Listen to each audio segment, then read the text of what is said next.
I call to order and welcome you to the Middletown, Ohio regular City Council meeting for Tuesday, May 21st, 2024. Please join me for a moment of meditation, followed by the Pledge of Allegiance to the American flag.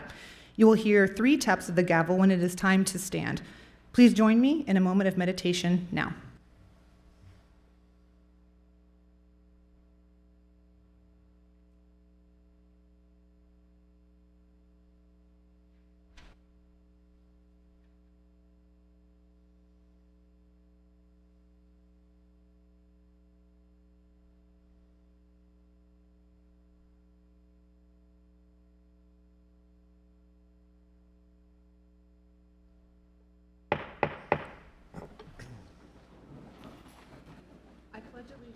To the flag of the United States of America, and to the republic for which it stands, one nation, under God, indivisible, with liberty and justice for all.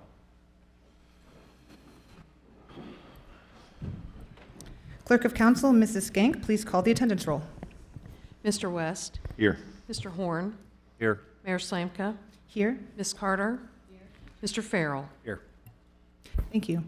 The next item on our agenda are our presentations and proclamations. We have one for EMS Week and one for Public Works Week. For EMS Week, I would like to welcome Fire Captain Andy Turner and Lieutenant Ryan Pennycamp to the podium, please.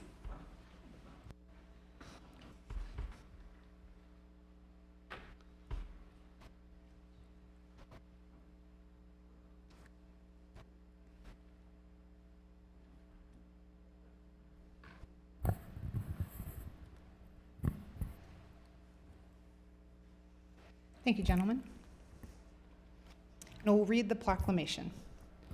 Whereas emergency medical services, or EMS, is a vital public service, access to quality emergency care dramatically improves the survival and recovery rate of those who experience sudden illness or injury. And whereas EMS plays a critical role in public outreach and injury prevention, and is evolving in its role as an important member of the healthcare community. And whereas first responders, emergency medical technicians, and paramedics, real-life heroes, stand ready to provide compassionate, life-giving care to those in need 24 hours a day, 7 days a week. And whereas emergency medical responders are supported by emergency medical dispatchers, firefighters, law enforcement officers, educators, administrators, researchers, emergency nurses, emergency physicians, and others. And whereas if it were easy, everyone would do it, but it's not, it's hard. To do this kind of work takes more than most are willing to give. These extraordinary men and women demonstrate the compassion, courage, and commitment to help, save, and serve others, and to make people safer and the world better. Now, therefore, I, Elizabeth Slamka, Mayor of the City of Middletown, Counties Butler and Warren, State of Ohio, honor emergency medical services providers and do hereby proclaim May 19th through 25th, 2024 as Emergency Medical Services Week. In witness whereof, I have hereunto set my hand and affixed the seal of the City of Middletown this 21st day of May 2024. Thank you, gentlemen.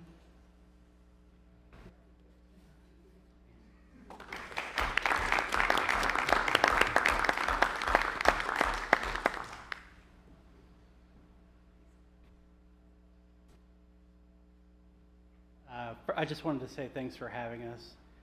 We have 85 members, firefighters, but they're either paramedics or EMTs. We make 7,400 transports a year. 7,400 transports a year. And we just wanted to say that we really appreciate you acknowledging this. Thank you. Thanks, gentlemen.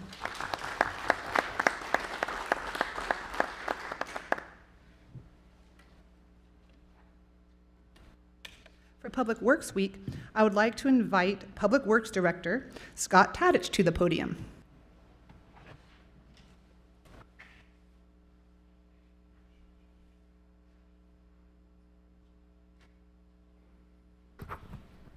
Hello, Mr. Tadich. I'll read the proclamation. Whereas public works professionals focus on infrastructure, facilities, and services that are of vital importance to sustainable and resilient communities and to the public health, high quality of life, and well-being of the people of Middletown, Ohio. And whereas these infrastructure, facilities, and services could not be provided without the dedicated efforts of public works professionals who are engineers, managers, and employees at all levels of government and the private sector, who are responsible for rebuilding, improving, and protecting our nation's transportation, water supply, water treatment, and solid waste systems, public buildings, and other structures and facilities essential for our citizens. And whereas it is in the public interest for the citizens, civic leaders, and children in Middletown, Ohio to gain knowledge of and maintain an ongoing interest and understanding of the importance of public works and public works programs in their respective communities. And whereas this year marks the 64th annual National Public Works Week, sponsored by the American Public Works Association and Canadian Public Works Association. Now therefore, I, Elizabeth Slamka, Mayor of the City of Middletown, do hereby proclaim May 19th through 25th, 2024 as National Public Works Week.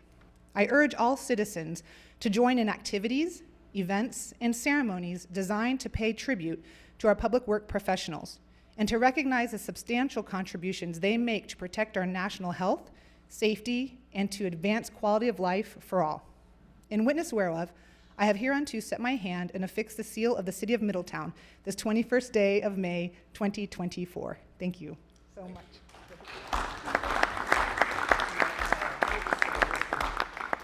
Very much appreciate it. We do have a luncheon this Thursday that I'll be sure to pass this along to the rest of the department. Thank you.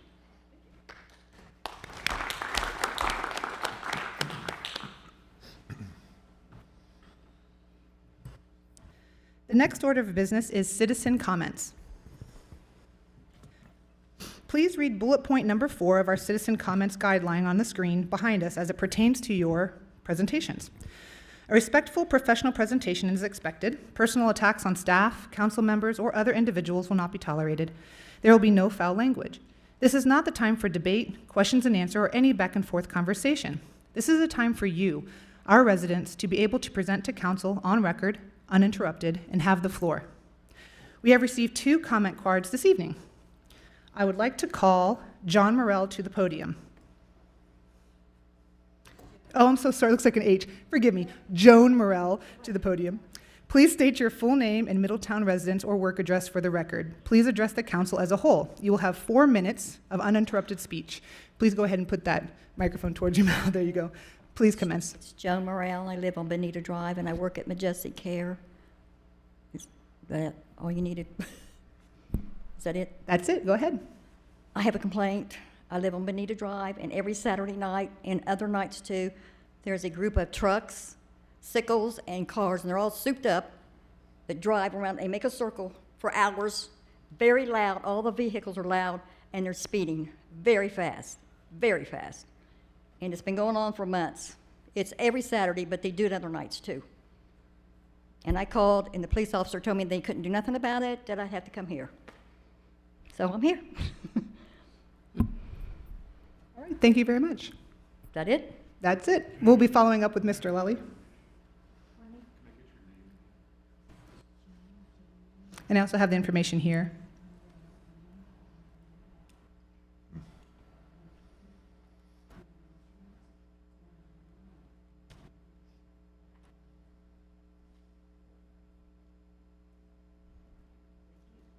Thank you.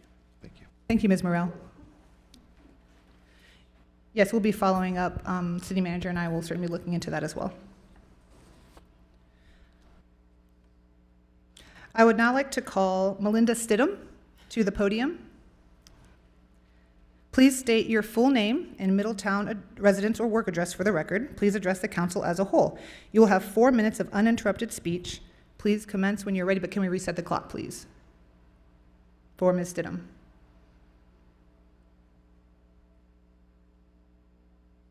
Just one moment.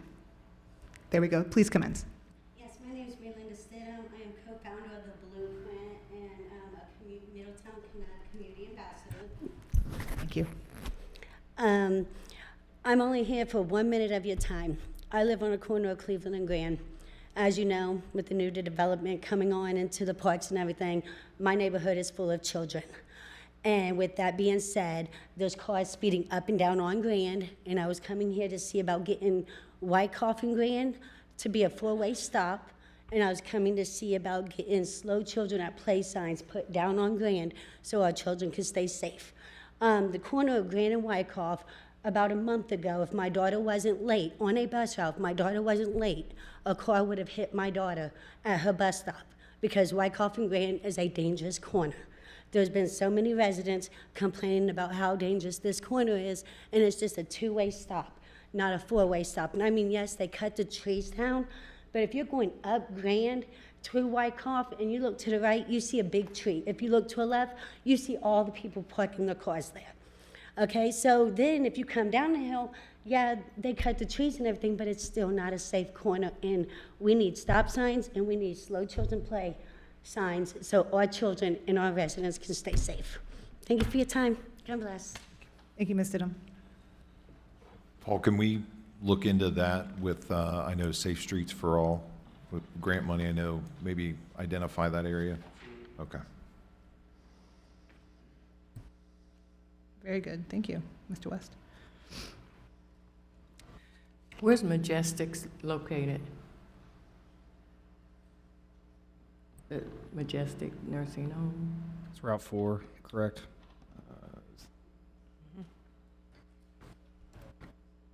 Yeah. Any other questions? Okay, that concludes our public comments. The next agenda item is council comments. We will begin to my left with Councilmember Farrell, followed by Councilmember Carter, and then to my right with Councilmember West, followed by Councilmember Horn. I will speak last. Mr. Farrell? I have no comments, Mayor. Thank you, though. Excellent. Ms. Carter? I would like to congratulate EMS, and they're gone. But I would like to congratulate them and also our officers again, the newly appointed officers, because your work is definitely cut out for you at this time. I'm truly sad about the shooting, the violence that's going on in our city at this time. And I'm hoping that the community will meet on May the 28th at 5:30 in the chambers so that we can come up with possibly a solution. With the community involved, hopefully everyone will be concerned and show up so that we can move forward on this. It's really unusual. I can't think of the last time I have heard of so many people gunning after someone, and that's sad. And most of them are not from here. They don't even live in Middletown. So hopefully we can come up with something. Thank you. Thank you, Mrs. Carter. Mr. West? Yeah, thank you, Mayor. I'd like to reiterate Councilwoman Carter's comments on the recent gun violence. So looking forward to next week on the 28th to meet with many community leaders. And I believe community and community groups, the pastors, everybody plays a role in mentoring, the youth and coming together as a community. The only other thing that I had was last time I forgot to mention, I'd like to thank this council as well as staff and as well as City of Hamilton. Miami Conservancy District did retract the new tax assessments. There were some folks here in town, especially south of here towards Hamilton, that were getting insane surges in the current assessment. Their last assessment was 2012, so everybody, if your tax bill does not reflect, if you're in the flood area, doesn't affect or reflect what you've been currently paying, and there is an increase in there, please let us know. So, thank you. Thank you, Mr. West. Mr. Horn? I just want to comment on the last week at the Food Truck Friday at Sunset Park. It was an amazing time. We had plenty of food trucks there. We had music there. It was nice to just see Sunset Park and people, families out, kids playing basketball, people walking, and just enjoying the community. And that's some things we need to highlight at times when we're having challenges in our city, that this is a great city to be at, and we have activities that are going to be, that's going to bring that cohesion of our citizens together, that they can do something here instead of going to another city or township for entertainment. So that's great. Paul, give the thanks to your folks in those departments. And also I want to talk about safety. It's getting warm out again, and we have people who are walking and children who are riding their bikes and riding whatever they ride. So let's just be cognizant of that. Middletown Police Department, along with the State Highway Patrol, they're trying to keep these folks that are going too fast in residential areas. But just make your children aware of, just be aware of your surroundings. That's what my dad always told me, be aware of your surroundings, because it just takes that split second, and we can have a tragedy, which we don't want, because it is getting warmer. We want to be outside. Winter's over, hopefully, and we want to enjoy our events and also our parks and our city streets. To you, Mayor. Thank you, Mr. Horn. Per usual, I have several things to talk about that have been going on in the city, things coming up. So I just wanted to mention on Wednesday, May 8th, was the Special Olympics for all Middletown School District students. It was a glorious and hot day with vendors, games for everyone, dancing, a parade. It was lots of fun. Vice Mayor Zach Farrell and Councilmember Steve West were also in attendance. May 8th, also I was able to go to the ribbon cutting for The Yard, which is a wonderful sports complex on 3711 Commerce Drive. The Hackinsons own this, and it's just phenomenal. I was there late, but I was able to go, got the grand tour. If you're into baseball, softball, which I love, you can go to their batting cages there. They're also going to have, if I can speak about this, some really nice healing centers, the cryogenic chambers. They're going to have all kinds of wonderful things there so people of all sports can go and heal quickly, heal best, and I'm really excited for what they have to offer. Plus, they are going to be putting in a restaurant, which I'm also very excited about, salads, smoothies, all kinds of good things. Highly encourage people to visit at 3711 Commerce Drive. Also, Wednesday, May 8th at 7 p.m. at the Sorg Opera House, in downtown Middletown, was the free event called Armco Movie Night. It was highlighting Armco's past through a series of historically important films. This was an incredible and very well-attended evening. Kevin Burton from the Hagley Film Collection on the Road series traveled all the way to us in Middletown from the East Coast to honor the great movie-making accomplishments of Armco International. A lot of people, he said, don't know that Armco actually made a lot of films. The Hagley Museum and Library is a nonprofit educational institution in Wilmington, Delaware. Hagley's library furthers the study of business and technology in America, and the collections include individuals' papers and companies' records ranging from 18th century merchants to modern telecommunications. Hagley Library is also a proud member of the prestigious Independent Research Libraries Associations, and many documentaries and documentarians, probably some you know, utilize Hagley as an important source of material. So we saw 4 films that night. I'd like to mention them because I would really encourage you to watch them. The first one was The Romance of Iron and Steel from 1938. The next one was Main Street USA Today, a story of progress through research and steel from 1963. The next one was called Countdown to Start Up from 1970, and Continuous Casting at Middletown, A New Era from 1972. The last 2 were filled in-house at Armco. And during the movies, I saw some familiar surnames on the screen, and I just marveled at how many families here today in Middletown are relatives of the men and women in these historical films. And as I watched, I could hear polite whispers here and there and realize that many in the audience were actually at the plant working when some of these movies were created. And right in front of me were seated a lovely couple that I was able to meet afterward, Ruth Ann and Warren Shields, and they gave me permission to mention their names tonight. Mr. Shields actually worked at Armco for 41 years and was discreetly explaining to his wife what the machines were and how they worked. And though Mrs. Shields, who had also worked at Armco, had seen some of them, she just wasn't very familiar. So much as what she saw was new to her as well. I highly recommend looking up the Hagley Museum and Library at hagley.org and visiting them if you're ever out east. To watch these wonderful and educational films from our past in Middletown, please visit the YouTube channel, Hagley Museum and Library, and that's Hagley, Hagley.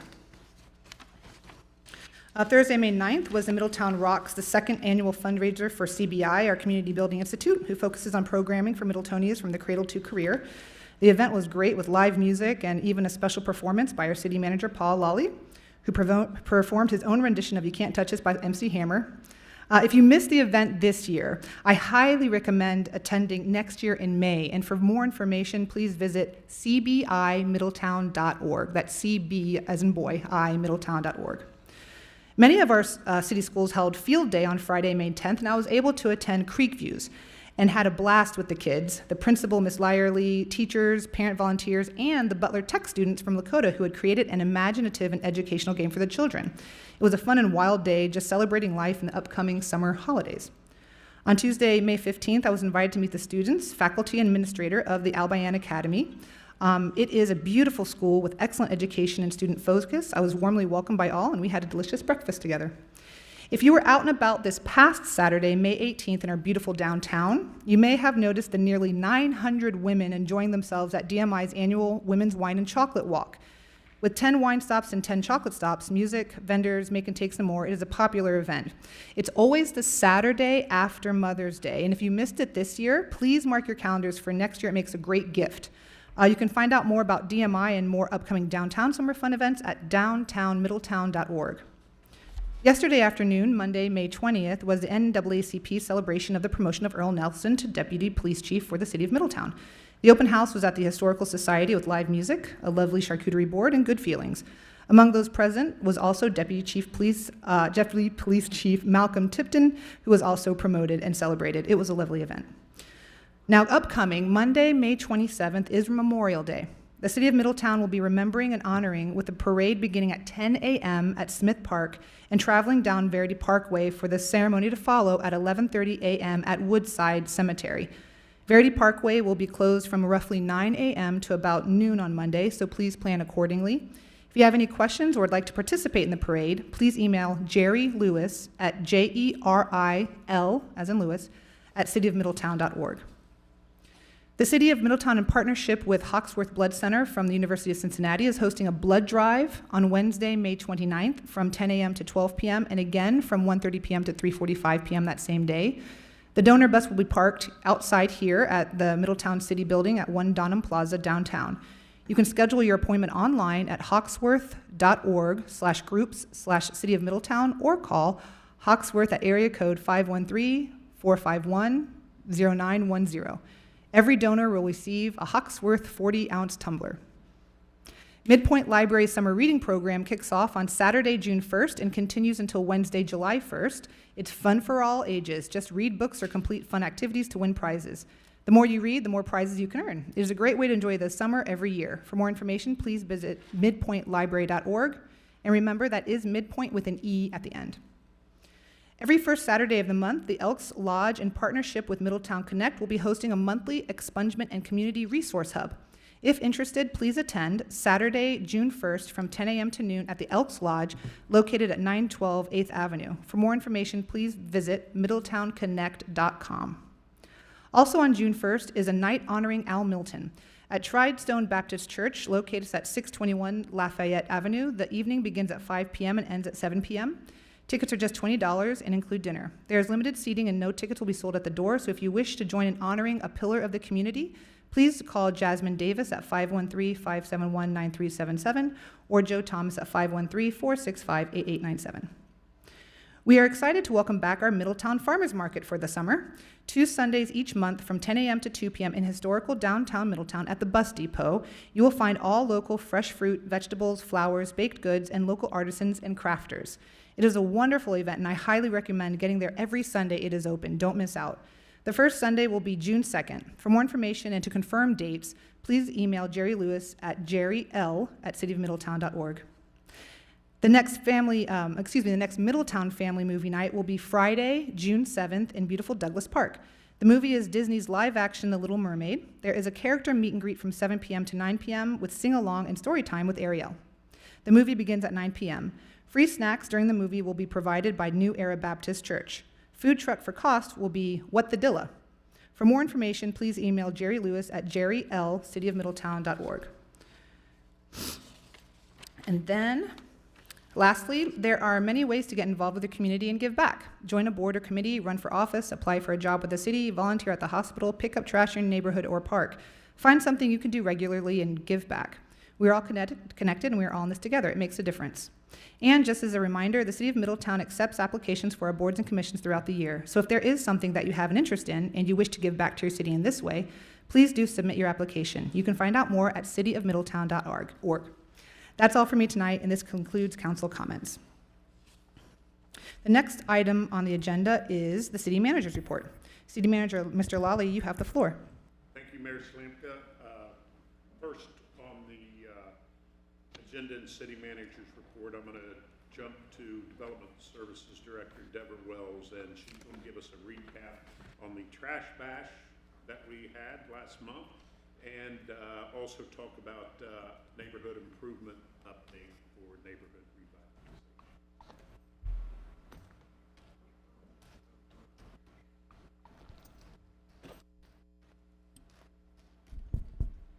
Good evening. So what we are going to look at this evening, I've got a couple of slides. The first of our events for neighborhood improvement for the money that council allotted for development services was our trash bash. We'll get to the slides in a minute. He's going to jump up too. Sorry. No, that's okay.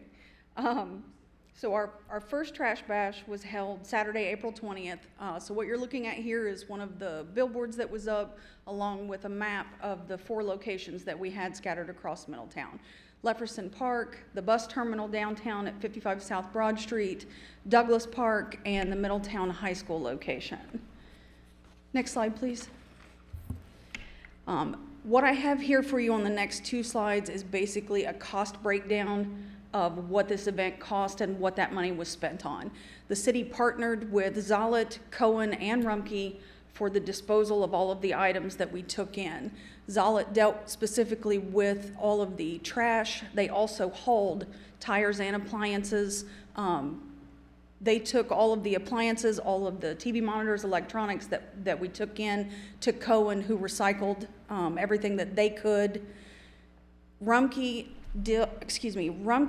dealt with all of our tires that we took in. We did not limit the number of tires that people could bring in for this first event. We used this kind of as a primer to see what's out there, what kind of trash we were going to take in, what that was going to look like. I will say, in all of the meetings that we had and all the planning that we did, we were very sharply underestimating community buy-in for this event, which was fantastic to see. There were so many people who helped other people unload their trucks, who were so patient and so gracious as we waited for dumpsters to be emptied and new ones to be brought in. At the end of the day, we did end up taking in 18 30-yard dumpsters full of trash. We took in 4 dumpsters, 1 40-yard and 3 30 yards full of appliances, and that's washers and dryers, TVs, electronics, Freon appliances. And then we ended up with a total of 799 passenger tires, so that's car and truck only, and then 45 ATV, go-kart tires, that sort of thing. We had a little bit of miscellaneous expenses, say clipboards, safety vests for the city staff that were working the event, so they were nice and visible in the parking lots. Go ahead, next slide, please. As far as advertising and outreach, we did have 6 billboards through Porter Advertising that were scattered all over town for approximately a month before the event. With the cost of the printing, it ended up being about $3,200. Daubenmeier printed all of the large 18 by 24 yard signs that we put out in the neighborhoods and the parks to make sure that everybody knew about the event. The Journal ran several articles. We had postings on the city's social media. We sent flyers out in our code enforcement letters. We hung flyers in the building to try and get as much information as we could out to the public. I will say we asked everyone that came through the high school location, how did you hear about this event? How do you know where we were? And word of mouth was really the number one answer that we got. There was a lot of people who heard about it on Facebook, but overwhelmingly the people that I talked to all heard about it from a friend or a family member, and so that's how they knew where to find us. Next slide, please. And so these are pictures that were taken by staff at the event or at the cleanup afterwards. We have the dumpster at first light being set in place at 7 o'clock in the morning. People in line waiting very, very patiently to empty all of their trash out of their vehicles. That is the massive tires that we took in over the course of the day at one location. And then we have some people emptying their vehicles and Zollet switching them out. Next slide, please. So this was the first event that our staff had been involved in like this, and just like anything else, you have growing pains, especially with a new project. You figure out what works and what doesn't.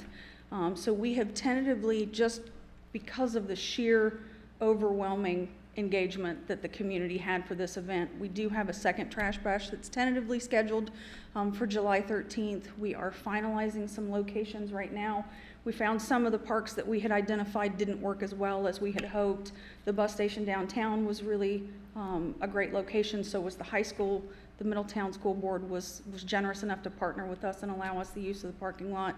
We are looking at some alternate locations for Leverson and Douglas, just because of traffic issues and the size of the parking lot and what we're hoping to do the next time. What we'd also like to see differently at our next trash bash, we only accepted tires at one location. And doing that forced a lot of that traffic into that one location. So we spent more time than I would have liked to see waiting on a new dumpster to come in for tires so that we could get vehicles starting to empty out. We have been in conversations with Zollet and Rumpke about their advice on things that they thought that we could do better, things that they thought worked. One of the ideas that we've been talking about is to have one of the tire compaction trucks that Rumpke uses at each location rather than loading tires into a dumpster and then transferring them to Rumpke. So we're finalizing some details. We're looking at July 13th, which is the weekend before the 4th of July, or the weekend between the 4th of July and the Balloon Festival. Our page at the City of Middletown website under Development Services will have all of this information. As soon as everything's finalized, you'll have the same map of locations and what we'll take and what we won't take for the next event as soon as all of that's finalized.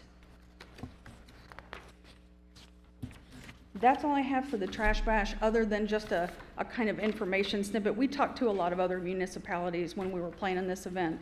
The city of Springfield here in Ohio, the gentleman that we spoke to is the community development manager for the city, and he said that was this year in April was their 6th community cleanup event. And he said it's larger every year. They take in more every year. They figure out just a way to tweak it and make it just a little bit better. And this year on April 13th, they serviced 643 vehicles through their line in the couple of hours that they were open. So we were just about 250. So we're gonna make it a little bit better and get it moving a little bit faster and be able to help as many people as possible. It says here that there would be no appliances accepted at the next one. What we had talked about doing, rather than people having to transport their appliances to our locations and then us have to transport them to Cohen, we've been talking to Cohen about a voucher program instead. The City of Middletown will issue you a voucher and you take that to Cohen. Since they already have to transport that appliance, if they take it directly to Cohen, then that saves the transport of moving it 2 times, and it'll also, for the cost of what we paid to have those appliances transported and disposed of, we could take twice as many. So that's a change that we're looking to make and hopefully get some more appliances out of our yards and off of our porches and back to recycled, useful life. Sounds great. Thank you so much. You're welcome. I have a suggestion. Absolutely. Are we allowed only 4 locations? We're not. It became more of a logistics issue with the recycling companies and their staff and the number of dumpsters that they had available. Also, staffing that many locations. We wanted to make sure that we had scattered out sites so that people could access them close to where they lived, but not so many that we needed more staff than we had to manage them. We have a lot of empty lots throughout this end, south end, and I'd suggest that you put a dumpster in some of those empty lots where people can walk, like maybe a family that has a refrigerator that's on their front porch. They can get the neighbors and they can walk that refrigerator to the dumpster, or they can get one of those push pulleys and take it down to the dumpster.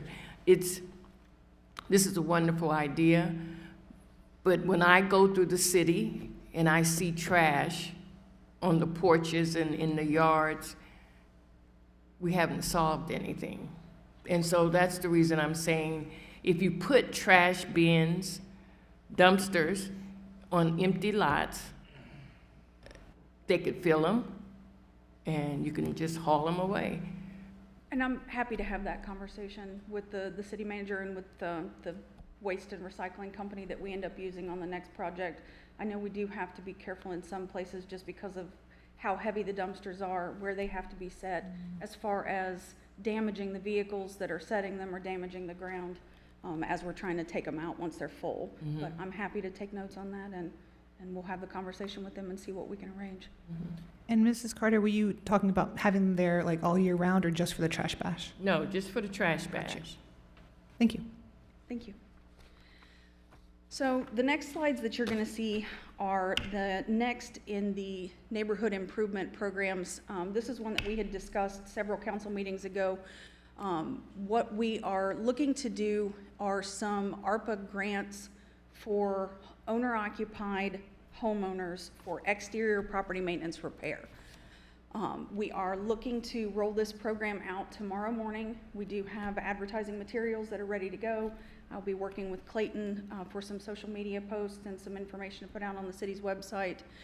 What you're looking at is up to $3,000 in grant funding that will be available for owner-occupied properties, specifically for exterior property maintenance violations. This is, again, the first time that we've done a program like this, so what we're looking at is a pilot program. We're hoping to start with $100,000 at $3,000 apiece. That's 33 to 34 applications if each applicant asks for the maximum amount. If you have some smaller projects, then we may be able to fund some more. What we're looking at for this first round is Oakland, which is our target neighborhood for CDBG funding as well, and some of our park improvements, Sherman and Mayfield. Those neighborhoods were selected just for this pilot program, due to they're all LMI neighborhoods. We have an abundance of code enforcement complaints in those neighborhoods. We have had an increase in code enforcement activity in those neighborhoods. We're also looking at, there have been paving projects in those neighborhoods. There are park upgrades for all of those. And so with this program, we're hoping to kind of carry that over and make as large of an impact as possible in those neighborhoods. If we burn through the first 100,000 in the first 60 or 90 days, I would love to come back to you and say, let's do another 100,000 in these 3 neighborhoods. If we don't get as much buy-in as we'd like to see, then it might be time to shift and look at other neighborhoods and see if this program can be more helpful elsewhere. And how are we advertising that? We will be advertising that. We have yard signs. Because this is specific to neighborhoods, we wanted to make sure that we weren't running billboards where people are coming in. We want to help as many people as we can, but what I don't want to have happen is an overwhelming response from people who don't know that their neighborhood's not included. We're looking at a little more targeted advertising for this. So we have yard signs that are going to blanket these neighborhoods in their local parks, in the city rights of way. We also have yard signs that we are going to put in the yards of approved projects that say this project was partially funded by an ARPA grant from the city of Middletown. Here's where you can get more information about joining the program or submitting an application. Deborah, for those, is it first come, first serve? Yes, next Okay. slide, please. So applications are going to be submitted in person to the 3rd floor Development Services Department. We're doing that just to try and control the application process so that we don't have them lost in the mail, we don't have emails that don't come through or that get caught in spam filters. The fact that this is first come, first serve, we want to make sure that we're getting the application in hand and that it's getting processed when it comes in. Like I said, up to 50% of the grant can be requested in advance. I know we talked about that when we discussed it before. This money is meant to help people who may not have the funds to start a project like this. If we can help them with a little bit of money up front, then we're hoping to get some more projects accomplished that way. The remaining 50% will be paid as a reimbursement after verified completion of the project. So just in a basic idea, somebody will turn in an application that tells us what they want to do. It'll have a cost outline, whether they want or need that 50% up front. We will verify that they're eligible for the program, being that they own and reside in their home, that it's in the designated neighborhood, that their project qualifies for inclusion under the program. Then we'll go out, we'll do an initial inspection, verify that the repairs that they're saying they're going to do need done, and document that. Then that's when we'll process the award and the contract, and they'll get started. Once the repairs have been done, we'll go back out, verify that the work was done, and document that, so that we have before and after pictures for this, so that we can show the progress that we're making. Once the work's been done and verified, and any permits that needed to be pulled had been pulled and inspections are done, then they'll submit their final either cost or receipts for that final reimbursement for the program. You said this lasts for 1 month, or how long will we be accepting? The program, once you get an approved project and you sign your contract, then you're going to have 90 days to do the project, and then call us to come back out and re-inspect it. We're going to run this until we either run out of money in this first round, or we figure out that the location isn't going to work and it needs to be moved. I'm hopeful that we're going to be coming back here and telling you that we need more money for these neighborhoods, but it's the first time I've seen a program like this run in the city in the time that I've been here, so it's going to be interesting to see how it comes together. Yes, sir. How are you verifying owner occupied? Are you doing that through the tax program or through a application, or what? We have an application. All of the materials will be available on our pages on the city's website tomorrow. There's an application packet. They have to submit a copy of their deed and a recent utility bill to show that they own the house and reside in it. So every bit of work that's going to be done it's going to have to be a permit that's pulled with the city, correct? To verify that it's going to be some type of contract. Like, how do you? Not all home exterior repairs require a permit. So I guess the question is, repair, so the check that's going to said homeowner, is it going to the homeowner or potential contractor? it'll go straight to the homeowner. The Okay. homeowner can enter into a contract with a contractor if they wish, but the city will be funding the homeowner. Okay, so what happens if we give said check to homeowner keeps it, then never does repairs? There's language in the contract that they'll have to sign about having to pay the money back, or the city will have to sue them in court. Okay. And the city's gonna sue somebody over $1,000? You sort of have to, or you just have to start handing it out at the door. Right, okay. So $1,000 is the amount that you will be giving to the individual? You can apply for up to $3,000. Up to 50% of that you can request to get up front to start the project. So up to $1,500 Okay. can be paid up front. So the contractor that you get to come in, can it be your neighbor? As long as the work can be done by someone who's not a licensed professional. Not all property maintenance repairs have to have a permit, not all require inspection. If you're gonna paint, if you're gonna repair a window or a door, you wouldn't necessarily need a permit for that. If you're gonna do roof repair or something like that, then depending on how much of the roof is being repaired, then you'd need a permit. So that's all gonna be looked at on a case-by-case basis. And here in Middletown, owner-occupied structures, the owners can come and pull permits. It just depends on whether or not they need a licensed contractor for a specific job. So we'll be working, the building department and the chief building official will be working in concert with us. We'll be looking at what the project is, has it been done, and the building department will do any necessary inspections for any permits that have to be issued. So,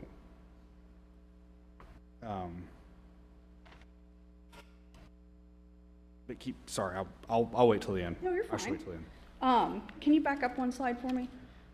Thank you. So we are looking specifically at exterior residential structures. I just wanted to really quickly kind of go over some of the things that aren't going to be eligible. Swimming pools, spas, play equipment for children, landscaping.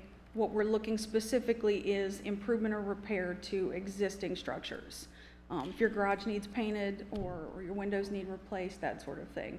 What we're not looking to do is fund, say, a new shed from Lowe's or a new set of playground equipment, at least not with this program. This is meant specifically to help improve the quality of life in the neighborhoods and make a marked difference in the way things look and the way our neighborhoods are for our residents and children. So after these 3, you will find 3 more? As long as we have council support and as long as the program is well received, yeah. We would like to see it expanded well beyond the first 3 neighborhoods. But we were looking for proof of concept to make sure that something like this would work and that we would be able to manage it and that we won't have, 20 applications for people who apply for loans and then don't do projects. So can I also ask, so let's say Susie homeowner has metal siding from the 1960s and it's chipping, it's not in horrible shape, and Susie wants to get some new vinyl siding. Or like, what is there a degree of like, okay, if my roof's like 15 years old, it's fine, but maybe I could use a new roof. Like, is it kind of anybody's, what's the parameters, or is there one? As long as it's improvement or repair to the exterior of your property, there isn't really a whole lot of hard and fast. We're not income qualifying. We are operating in LMI neighborhoods, but we're not going to make people prove that they can't afford to do the repairs. So yeah. We're going to judge it on a case-by-case basis. But if it improves the exterior look of your house or your functionality, then we're looking to help with that. Who's the one that's going to make that judgment? It will be me along with the assistant city manager and the city manager. Sounds like a great pilot program, like you said. It's kind of going to set a place where we can start looking from and see what works and what doesn't work, like you said. Thank you. I'm not criticizing or critiquing, by the way. I'm just trying to, Thinking around the corners, see what comes. And then the last slide is just the neighborhoods that were identified. One more question. So the map of Mayfield there. Mayfield, yes. So it's the greenish, I assume. Is that what we're looking at? Yeah, it looks kind of blue to me, but yeah, it's that so some people would, southern portion. So I guess my question is, some people would argue that Mayfield extends a little bit farther than that. I guess but we're just doing that section. At this point, we were just looking per neighborhood, and those were the 3 neighborhoods. So north of that towards Roosevelt is Barber Park. Okay. And so that isn't a neighborhood that we're including in this first round. Okay. But it's going to depend on what kind of response we get, what kind of interest council has. Mm-hmm. If you have other neighborhoods specifically that you'd like us to operate in, or if you would like us to expand around these existing neighborhoods and kind of work out in circles, we're going to see what works and then what the opinion is on how we ought to move on to the next step. Okay. This is great. Thank you. Especially with us updating and upgrading the parks. It looks kind of funny to have beautiful new equipment in Sherman Park and all the houses around it is falling on the ground. So this is great. We're looking at increased code enforcement and trying to get as much help as we can to the people that need it. Right. Whether we put them in touch with an organization like SELF or PWC that we fund with our CDBG dollars, or if we have homeowners that we can help with funds like this, we're hoping to make an impact. And then we will get an update after the fact as well, Absolutely. correct? And Looking forward to and it. Before and after pictures. Fantastic. All right, thank you. Thank you. Thank you very much. All right, we've got more. Yes, thank you. Next up on the agenda is a discussion about presentation with EV charging presentation. I'd like to invite Lisha Moreland, our Economic Development Assistant Director, up to introduce Donovan Energy. Good evening, Mayor, council members. So thank you, Councilman Horn, for requesting the EV for us to take a look at that. As we well know, it's definitely on the rise, and as we look at the sprawl of Cincinnati and Dayton towards Middletown, the usage for and the need for EV capacity increases. So Scott Tadich, Public Works, and I have been working on where and how do we look at EV capacity planning and infrastructure planning for the city of Middletown. Public Works has engaged Donovan Energy. We've asked them to come here tonight to speak to you. This is what they do. I'm good enough to spell EV, so Donovan Energy can do a whole lot better presentation than I ever could. We did ask Donovan Energy to come talk to you about sort of what type of funding is out there, what they're doing with other projects, and what we talked with them about, how we can start to implement that for the city of Middletown. Donovan Energy is a clean energy project development company. So like I said, this is what they do. And I'm going to go ahead and invite Mr. Donovan up to speak. He is the CEO of Donovan Energy, so you take it away. Thank you, Alicia. Good evening, esteemed members of Middletown Council. And thank you for the opportunity to speak to you this evening about electric vehicle strategy for the city of Middletown. As we begin, the next slide, please. As we begin, I want to highlight the sufficient growth in electric vehicle ownership both nationally and here in our region. The Cincinnati area has seen a marked increase in battery electric vehicles, hybrids, and plug-in hybrids. From 2020 to 2022, the last year that the data is available from the federal government. EV registrations in our region. Thank you. Awesome. Thank you. EV registrations in our region have more than doubled, reflecting a broader national trend. This rapid adoption of electric vehicle necessitates the development of a robust EV charging infrastructure to support growth and meet the evolving needs of our communities. To effectively support this growth, it's critical to understand the different levels of EV charging. Unlike gasoline, where you get one level of fuel output, electric vehicles have 3 separate levels for passenger cars. Level 1 charging utilizes a standard 120 volt outlet. This level is most accessible for drivers, but it's also the slowest, and will put about 3 to 5 miles of range into a car in an hour. Alternating current level 2 charging operates on 208 to 240 volt. This level is more suited for public charging and commercial use. It adds between 30 and 60 miles of range in an hour, depending on the amperage. And finally, we have DC fast charging. This rapid charging level can add up to 300 to 400 miles of range in about 40 minutes. These chargers are essential for long-range distance traveling and are typically located along highway and major travel corridors. By understanding these different levels, we can strategically place charging throughout the city of Middletown. Developing a successful EV infrastructure in Middletown requires a comprehensive and strategic roadmap. Our roadmap is broken down here in 6 different buckets. The first and the most immediate need is to identify and prioritize locations. We carefully select these locations for chargers, prioritizing based on traffic patterns, accessibility, potential usage, and other factors like environmental justice to maximize impact. We then define use cases. Different areas and different users have different needs. For example, residential neighborhoods can benefit from level 1 or level 2 chargers, where commercial and highway locations typically see DC fast charging. Number 3 is utility integration. Another very important point. Collaboration with utility providers, Duke in this case, is essential to ensure the grid can support the increased load and plan for necessary grid upgrades. Duke is getting a lot of demand here, not only for electric vehicle electrification, but also building electrification is becoming more predominant, so they're having more demand there. A recent addition to the mix is advanced air mobility, working on several projects now where aircraft are now going to be powered by the electric. They will also need to have quick recharge and need for high power charging as well. The 4th bucket is fleet analysis. We'll assess the city's fleet and identify opportunities for potential electrification, providing full economic and environmental benefits.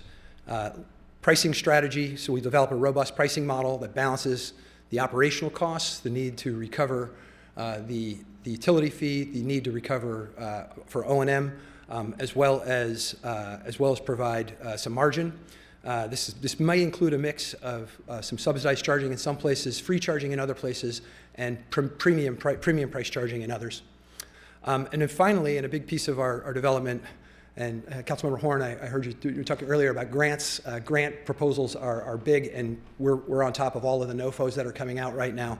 And I want to talk specifically about one grant which is on the table right now through the Ohio, Kentucky, and Indiana Regional Council of Governments. This is the I'll start with this. So the climate reduction, or sorry, the CRP. I'm going to get lost in the acronyms here, so I'll skip that for a second. But OKI currently has a grant from the Department of Transportation. It was originally a $20 million pool. There have been a couple of rounds which have drawn down on that. There are $13.5 million remaining in this grant pool only for Ohio public entities in our region. So it's a rather large pool of funds for a rather small group of potential applicants. This round is a 100% grant, so there is no match required with this grant. And it will provide up to $1 million per location, and the city can apply for up to 5 locations. So there's potentially $5 million of grant funding available for this grant that's on the table right now. In addition, there are a couple of other existing programs that have been running. NEVI, which is the National Electric Vehicle Infrastructure Program, has already deployed over $2 billion. Ohio is the leader in this program. We were the first state to deploy, the first state to open a station, and we were the first state in the second round as well. So this program is very well supported within Ohio. The NOFO for round 3, which will be another $1 billion, will open this summer. And then CFI, which is another grant program NEVI is run by the Department of Energy. CFI is run by the Department of Transportation. And their discretionary grant program has another $2.5 billion over 5 years, again, where we'll see the NOFO for the 3rd year come out later this year. And with that, I want to thank you for your time, attention, and consideration. The development of a comprehensive EV charging network is crucial for any town's future, supporting both environmental and sustainability goals and economic growth. I'm available to answer any questions that you have, and I want to thank you all for your time. Thank you, Mr. Donovan. On the questions, you said there's going to be a mix, or there should be a mix between city-funded and you charging people. So do you see that, like, city parks, residential areas, that's where the city would say, basically just have a place where you can just plug into, and then commerce areas, I'll just call it the food and entertainment district, that's where you make it the new parking meter? It's a great question. There's kind of infinite flexibility as to how you can design the program. The one thing we do recommend is that we don't install chargers that are unnetworked, that are just open charging, where anyone can grab the handle and plug in. It would be the equivalent of a gas pump that's unattended. When I come back to use cases, and so what we typically see is that the way that the systems operate, you can assign different users or different groups of users a profile, and then they will interact differently with that. So this is a little bit confusing, but you may have a use case for City of Middletown employees, and you may want to offer them charging at cost. So you just want to recover the cost. We're not going to make any more on it off city employees. That would be one use case. Another use case might be city residents, which are going to pay cost plus a little bit more. And a third use case could be just an open traveler. Anyone that stops by the town uses a charger. They may pay 3 different rates. So these systems will allow you the flexibility to design charging programs that have flexibility in how you monetize.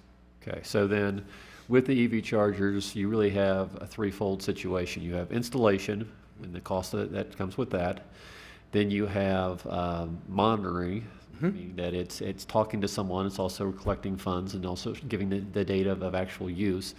And then the third fund would be, or the third point would be maintenance. So if any municipality that's installing these, first they would be the request for proposals for having folks install these. And the two that we would probably want to focus on, because 480 is relatively accessible, and then 240 or 208 is also relatively accessible for the level 2 chargers. The level 1 chargers is for homes. And I've done level 2 chargers and homes also because people are not patient. But then the thing about the level 2 charger, which is nice, is if you are going to dinner or going to see a show and you plug your car in, it's going to sit there for a couple hours and charge. Versus you look at your gauge and it's at 5% and you're still far away from home, and you need that supercharger to kind of get up because you did not plan ahead. But so those are the three things that you're looking at: is a company that will install it, but then also companies that would monitor it and then also maintain it, because it's like everything else, it will need maintenance. The reason I asked about the non-monitoring, which it might be monitored, but it's no cost.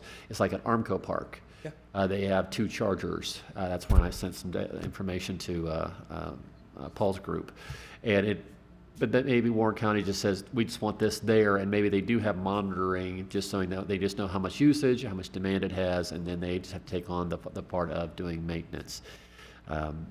So do we have a general cost per unit for level 2 and superchargers? And then I know you just don't want to, like Myers, they don't have just one charger, they have a bank of chargers. So it's more of you just want to have one charger because then you have a line and people are not patient. Okay, so try to take the last part first. Unit cost, roughly, you can think level 2 installed 10,000, DCFC per plug 10x. So between 100 and 125,000 per plug. So on that front. You had a lot of really good information in there. On the cost, you're absolutely right. That the kind of 3 costs are: you have your kind of labor and material on the front end on the install. That will be covered by the grant. It would be covered by a grant in this case. Software and monitoring, which is the transaction, the fee settling, all of that. We will also apply for 5 years of that funding within the grant, and we'll also apply for 5 years of O&M within the grant. So, which would include, typically we see a $60 a month, $50 a month per plug O&M charge. There's companies out there that offer that. Okay, so what's average use? Because this is still new, even though it's 16 years old. Absolutely. So what is your data saying? And I don't need a hard number, but what is your ROI looking like with people that are being charged at? And let's not do the discount for Middletown people Market. or city people, but just across the board, what is the ROI projection on people just plugging in and paying? Yeah, it's an excellent question. It's going to depend on level 2's very different profile than a DCFC. And on the DCFC side, you've got to be at 15% utilization, which you think is 168 hours in a week. Like that you have to have a car plugged in and drawing 15% of that time for you to break even. Okay. So we would not be suggesting putting in a bank of 10, DCFCs within this with this grant program. Understood. And I'm aware that it's going to be something that people look at for a minute, but it's just one more thing in the infrastructure. And if we can utilize grant money for this, it just shows that we're being not cutting edge, or we're being leading edge. We're showing that, okay, if you come downtown and you happen to choose to have a EV car or even a hybrid and you want to plug in, because then future employers also, you're noticing that they're putting just an EV charger, 1 or 2. And it might be a level 2 or it might be a supercharger. Mainly it's probably a level 2 because you're there for a while, but it might be in the future of our Renaissance Point, where people are coming there and they're maybe just spending an hour or so, but they want to charge up. So that's why I wanted this presentation and the serious grants. And again, we don't want to miss these windows, because we can have that paid for the 100% of the installation at various locations that makes sense, be it in business districts, employers, and in park areas. Then it just again shows that we're trying to accommodate our citizens for the future, because the genie's out of the bottle on this. I think they jumped the gun. I think they really should have pushed hybrids to get people used to it. They still got their gas, but they also have their car, or the battery portion, but they kind of pushed the battery and then now the cost you see if you have to replace that battery, which is not even close to cheap, but it's there. So I'm thinking in the 2030s, which is not that far away, you're going to see this more acceptable. Like when we saw in the 80s when everyone had domestic cars, toward the end of the 80s, you noticed that you saw more Toyotas, Hondas, and such. I think everyone will adjust and adapt to that point. But that's just my thought. If there's grant money available that no one's taking advantage of, why not us? And if we can get up to $5 million, you're saying $100K per installation? Per plug. Per- So like if there was yeah, and if you were, building out a location, you'd have to do all the site prep and everything else for a DC fast charge. You're easily going to be 4 plugs. We're doing a grant-funded program at the airport for DCFCs, and we're at 1.3 million. Okay. For 4. All right. That's all the questions I have. Great questions. Thank you so much for this, and I'm really glad to have this presentation. I get to sit with OKI and serve on the executive board. I love it. It's a privilege. And so when I first saw this, when I first joined, we were already past the first stage, so it's so good to see, because I mentioned this to Mr. Lally, it's like, we need to do this. We need to apply. There's a lot of money left. So this is very, very exciting for me. I have a couple of questions. One is about winters. I remember hearing something about Chicago and the batteries taking a lot longer to charge. So that's my first question. What's that look like for us? So that was, in the winter, the charging time may take a slightly longer, right? Because the car needs to use some of that electricity that it's drawing into the battery to warm the battery. The situation in Chicago was, I think it was, minus 20. And they had the units, the Tesla units themselves were freezing up, and so the cars couldn't actually get plugged into their cars, and people were abandoning their cars at the charging stations, and it became a bit of a news story. I don't recall that was only in Chicago. I didn't recall seeing that story replicate out anywhere else. I don't have any more specific for you information other than to say that the equipment is designed to standards that can handle the extreme weathers events. If we get down into minus 20, minus 30, I think it might be outside the operating range of that hardware. Okay, so what you're seeing is not really, it's just a little bit of extra time for the battery to charge, not that much in the winters. Correct. I mean, and 1-2% longer for the charging time, just to get the battery warmed up to be able to accept the power. The other thing I was thinking, there's another thing that was mentioned at one of the OKI meetings, and I'm really happy that you mentioned it as well. They do not recommend having no charge at the stations. The most successful programs do charge at least something, so that's good to hear. That's what we're thinking about. And I also wondered, just a question as a possibility, would it behoove us to maybe put one of the faster ones further downtown to bring people off the highway, because they can go shopping and participate? I think it would. I think. Scott, I think we were just talking about that earlier, and I think that will likely be one of the recommendations that comes out of our initial work here this week. Wonderful, thank you. Thank you. Any other questions? Oh, thank you, Mr. Donovan. Thank you. One more question. I'll ask the question. How much does it cost for you to do a study? It varies. I think there's a number of factors. I believe the study, Scott, 40. I think it was 45,000. I'm sorry, I should know that. You always got to ask, because I should have known that. I'm sorry. The story's meant to be sold, not told, so everyone has a price. So we need to know that, because that's something, if we're going to go forward, we have to say, okay, we have to allot for your time. Now, for that 45K, what do we get, a full map and all the horns, bells, and whistles? Yes, it will be a full, what we call our EV roadmap. So the 6 buckets that we talked to. So it will be a fully comprehensive program. So not only for this OKI, the specific OKI grant, which is included in our fee. So it's all the analysis and you do all the application and filing for that. Okay.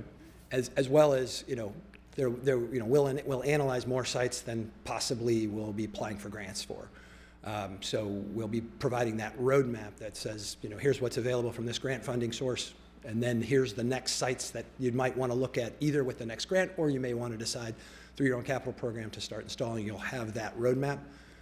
It will include a pricing study, so you'll understand like the micro market pricing dynamics. So where are the closest charging stations? What are they charging? It includes a fleet analysis, so we'll go through the entire city's fleet, identify vehicles, comparable electric vehicles that could be purchased, what their capital premium is for that, what the operating reduction is for moving that, and the use case analysis. And does that also include the airport for the future flying vehicle things We were at that the I don't airport know? today, looking at the infrastructure. Okay, so that's our point is we're trying to encompass everything, so it makes sense that we're, again, leading edge. So, okay, so it's $45K for that study, but then you also work with everyone involved on the grants and everything else. And then, of course, you'd have a map of the city saying, okay, this is level 1, this is level 2, this is where we see the areas that we need to do. Yep, and you know, the bulk of the work is going to be in getting the certified cost estimates pulled together for the grant application. So we have to basically build out a full project for the grant. All right, Yep. thank you. You're welcome. Thank you. Thank you, Mr. Have Donovan. a lovely evening. Okay, thank you. And the final thing on our city manager's report is an update on the Middletown Event Center, commonly known in the past as Central Connection Senior Citizen Center. So the city purchased the former Central Connection Senior Citizen in the fall of 2023 due to a series of unfortunate circumstances. Since that time, city staff has endeavored to maintain basic senior citizens services at the facility until such time as the city made certain decisions related to its future operations. In October of 2023, I created a task force of citizens to recommend options on how the city should operate the facility. Based on the task force recommendations, the city conducted a request for proposal, an RFP process, soliciting proposals from third parties interested in operating the event center portion of the facility and also contributing resources to senior citizens' programming and operations. I want to emphasize that the senior citizens have always been and always will be the priority at this facility. The city received 2 proposals for an RFP. The RFP submittals received by the city were all declined, with City Council directing staff to move forward with a plan to operate the facility in-house. Tonight, a proposed budget amendment represents estimated expenses for operating the Middletown Event Center for the remainder of 2024 and hiring a senior event center manager to direct and begin to build an event center business for people, groups, businesses to rent out and supplement the cost of the center and senior citizen services cost. Thank you, Nick. There you go, right there. The position of Middletown Event Center Manager will be posted next week and will remain open for approximately 30 days. I think you're one slide ahead. Go to another. No, go forward. Okay, that's where I want you to be.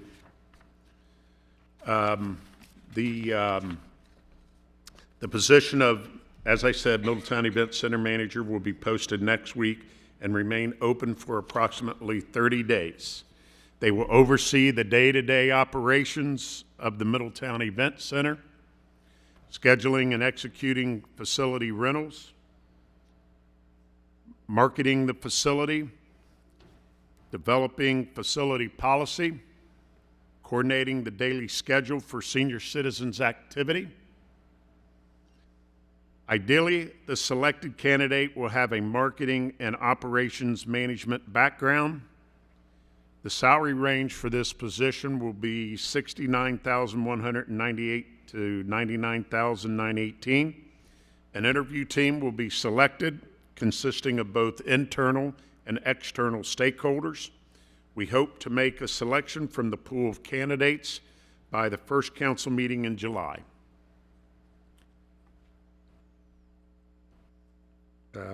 Next slide, please. I think you got to go back one. Okay. There we go. That's good right there. The plan going forward, once we get the event center manager on board, we'll develop a strategy and business model going forward, a deep cleaning and maintenance of the facility, scheduling of events, revenue enhancement, and grant opportunities researching additional development opportunities for the property. Additionally, we are currently working with Cleveland Cliffs on the deed restriction on the property, and we have received preliminary approval of such revocation of the deed restriction. And what that may do is open us up to development opportunities on the land, such as residential housing development and things that we possibly at this point haven't identified.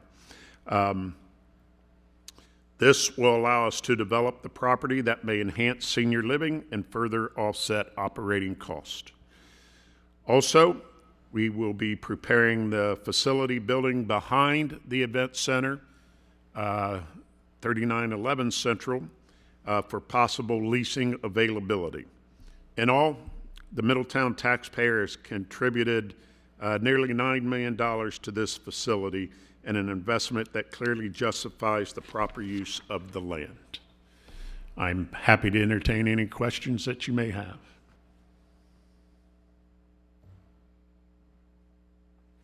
I'm wondering about the space in the back. You said it'll be open for rental? Yeah, at some point we will start scheduling rentals for various service organizations to rent rooms out at the property, and then once we get a event center manager on board, we'll develop a business model that will move on into large-scale events that could be rented out for weddings, etc. No, I mean the hospice building in the back. No, well, we're looking at leasing that. In the future, we're going to look at leasing that facility to an organization that might be able to utilize it for office space, et cetera. For example, we've had a couple organizations approach us interested in leasing that building out. Oh, okay. And who will be staffing the events? Would that be the city or? So that will be determined as we get the event center manager in place and the business model going forward, whether we would use contractors or other event, what's the word I want to use? I think maybe to answer your question, for facilities like this and the draft business model that's kind of being kicked around City Hall on this, you may have your event manager, event center manager, senior manager, kind of spearhead a lot of that legwork, but we may bring on a intermittent basis, seasonal basis or whatnot, what we would call event hosts that may be, what I'll say is, the chaperone for Mr. Horn's, wedding reception on a Saturday night, just to make sure everyone kind of behaves. We lock up afterwards and everything's accounted for. Caterers is the word I was trying to look for. Caterers, is that what you said? Yeah, possibility of whatever our business model that we put together with the event center manager may utilize the use of caterers. We have had some discussion with Warren County Services to possibly lease and use the kitchen for some of their opportunities. And we'll be further discussing that with them, which would create a revenue enhancement vehicle for us. So I'm interested in the deed restrictions, so my question is more for law. And I want to give you credit, Councilmember Horn, because you were the first one that started, that I heard at least, was pushing this. So with where that's at, can you give like a 30-second where we're at today, and where we're trying to go, and like a potential timeline? Yeah, thanks, Zach. There is a deed restriction when the land was originally donated from AK Steel back however many years ago that limited the use of the property. It's consistent with that use now, so we've been fine with, or the senior center, Central Connections was fine to operate as it was, but it limits the ability to do it just limits the ability to use the property in other ways other than, in this case, a senior center, a park, things like that. So we've been fortunate to talk with Cleveland Cliffs, who obviously, purchased AK, and as a successor and interest of the deed restriction, they can essentially waive it, release it. So rather than going through, I think maybe perhaps a couple of council meetings ago, we had talked about there's a process to have it released. It's much easier when the property or the original party that imposed the deed restriction releases it, and we have the conversations we've had with Cleveland Cliffs that should allow that hopefully in the next handful of months, certainly by the end of the year, perhaps even sooner. So, and that will, without the deed restriction, there'll be more flexibility, as Paul kind of mentioned, in how the property can be used and developed. And early on in the purchase of the facility, we started talking with Cleveland Cliffs on the possibility of releasing us from the deed restrictions because we weren't quite sure what path we might go down as far as using a third party and what else we could do to utilize the property. And they seemed pretty receptive from the start to release us from those restrictions. And to be clear, too, we knew about the deed restriction when we purchased it last fall. Right. I remember. Some surprise, So theoretically, if we were to do something, they would have to finalize deed restriction. They, as in you, and basically not us five up here. Somebody relieve deed restriction. Then I would assume any sort of, I don't want to say development, but any sort of change to that land would have to then go through rezoning. Correct? Is how that would work.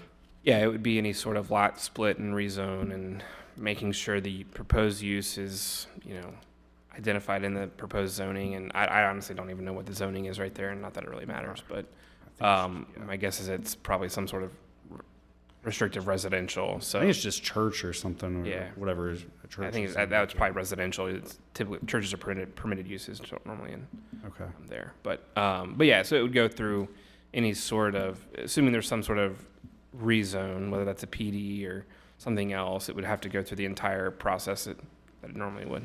Okay. Thank you. Any other questions or comments? No? All right. Thank you so much, Mr. Lally. The next item on the agenda is the consent agenda. Ms. Gink, will you please present the consent agenda? For your consideration this evening, we have the approval of the City Council minutes of May the 7th, 2024. To receive and file the following Board and Commission minutes. The Board of Zoning Appeals from February the 7th and April the 3rd, 2024. Civil Service Commission from March 21st and April 18th, 2024. The Board of Health from April the 9th, 2024. And the Park Board from April the 15th, 2024. To confirm the appointment of Matthew Smith to the position of Systems Administrator in the Information Systems Department. To confirm the promotional appointment of Timothy Haney II to the position of Public Works Leader in the Department of Public Works and Utilities, Water Maintenance Division, and to authorize the city manager to execute a contract with City Sportscapes for the purchase of a new basketball court for Sherman Park in the amount of $39,700. Is there a motion to approve the consent agenda? Motion. Is there a second? It has been properly moved and seconded to accept the consent agenda. We will proceed to vote. Mrs. Gink, please call the roll. Mr. Horn? Yes. Mayor Slanka? Yes. Mr. Farrell? Yes. Mrs. Carter? Mr. West? Yes. The yeses have it, and the motion passes. The consent agenda is approved. Our next item is the motion agenda. Mrs. Skank, please present item A on the motion agenda. To authorize the city manager to execute a contract with Snyder Recreation Incorporated for playground equipment for Sherman Park in the amount of $186,230.35. Thank you. Mr. Lally, do you have anything to add? The purpose of this item is to authorize the city manager to execute a contract with Snyder Recreation Incorporated for playground equipment for Sherman Park in the amount of $186,230.35. And once again, this is a big step in the direction of making a difference in our parks. Thank you. Is there any further discussion, questions? No? Okay. Hearing none, we will proceed to vote. Mrs. Skank, please call the roll. I need somebody to move first. I'm so sorry. Okay. Do we have a motion to approve item A to accept a Safe Streets and Roads for All grant and enter into it? Wonderful. Is there a second? Second. Wonderful. Hearing no further discussion, we will proceed to vote. Mrs. Skank, please call the roll. Mayor Slanka? Yes. Mr. Farrell, Yes. Mrs. Carter, Yes. Mr. West, Yes. Mr. Horn. Yes. The yeses have it, and the motion passes. Mrs. Skank, please present item B on the motion agenda. To refer to Planning Commission, a text amendment to the Middletown Development Code, Section 1204.08, permitted principal uses, specifically Table 1204-3, principally permitted uses, in Section 1230.02, definitions as they relate to adult use cannabis facilities within the city of Middletown. Mr. Lawley, do you have anything to add? Council, this is to request that City Council allows us to initiate text amendments to the Middletown Development Code to allow for adult use cannabis facilities within the city. And I've had some correspondence with you over the last week. And if you have any further questions, Jacob Schulte, the Program Manager in Economic Development, is here to answer questions you may have that the correspondents may not have answered. Is there, well, actually, do I have a motion to approve item A, to approve a 5-year contract with Crown Castle? Motion. Do I have a second? Okay. No. I wanted to discuss. after that, I'll just discuss. Okay, we're on item. Oh, I'm B, so the Planning sorry. Commission. I'm so sorry. Do you have a motion to accept, or to, do we have a motion for item B on the agenda? Motion. Thank you. Do we have a second? Second. All right, thank you. Now, is there any, having properly been moved and seconded, is there any discussion on this item? I have just a question, or maybe even something that I've already spoken to Paul Lally about. But I did speak with the Planning Commission, and they did think it would be helpful to have a presentation about this. So they were wondering if maybe the expert from law department on the cannabis law with the legislation ties might be able to give a brief presentation, like a PowerPoint, to the Planning Commission at their next meeting. It looks like that's going to be on June 12th. Yes, certainly. That's essentially what we planned on doing when we present it to the Planning Commission. Okay, fantastic. They were just wanted to know and make sure that they could have legal and staff present there for them as well. Good, yeah. That's it for me. Okay, thank you. I have a question. What is that cannabis facilities within the city? What is that? Is it a place where you can go and use? So this is coming off of issue 2 and what's more commonly known as recreational marijuana. Issue 2 specifically categorizes it as adult use cannabis. So it's really just the nomenclature for recreational marijuana facilities. Those being dispensaries, cultivators, processors, and testing labs. The name change to adult use cannabis facilities just reflects Ohio Revised Code and their reference to recreational marijuana as those adult use cannabis facilities. Okay. Thank you. Absolutely. Is there any further discussion? When can we take that survey down? The 30-day window is going to be on Thursday, so my intent was to then take that snapshot and present it to council as the feedback and the ideas consideration. I mean, we already voted on it, so. Absolutely. Whose idea was it to put a survey out there? I'm very curious. This was by the directive of city management and city council. We're going to blame Paul. It was just on the ballot, Paul. Okay. I think the survey, though, was to kind of see if people wanted the 4 different types, not just recreational, but the different ways of, like, the business part, the laboratory testing, If they're going to go purchase it, it's got to be cultivated somewhere, so we might as well cultivate it here and get the money from it. Just my thoughts. So. Yeah, it's fair. All right, let's Yeah, keep this speaking going. with Planning Commission also, like, they do want to have that discussion as well, so it's important to them. So do we have a motion to approve item B for the text amendment for adult use cannabis in the city of Middletown? I have one more comment, though.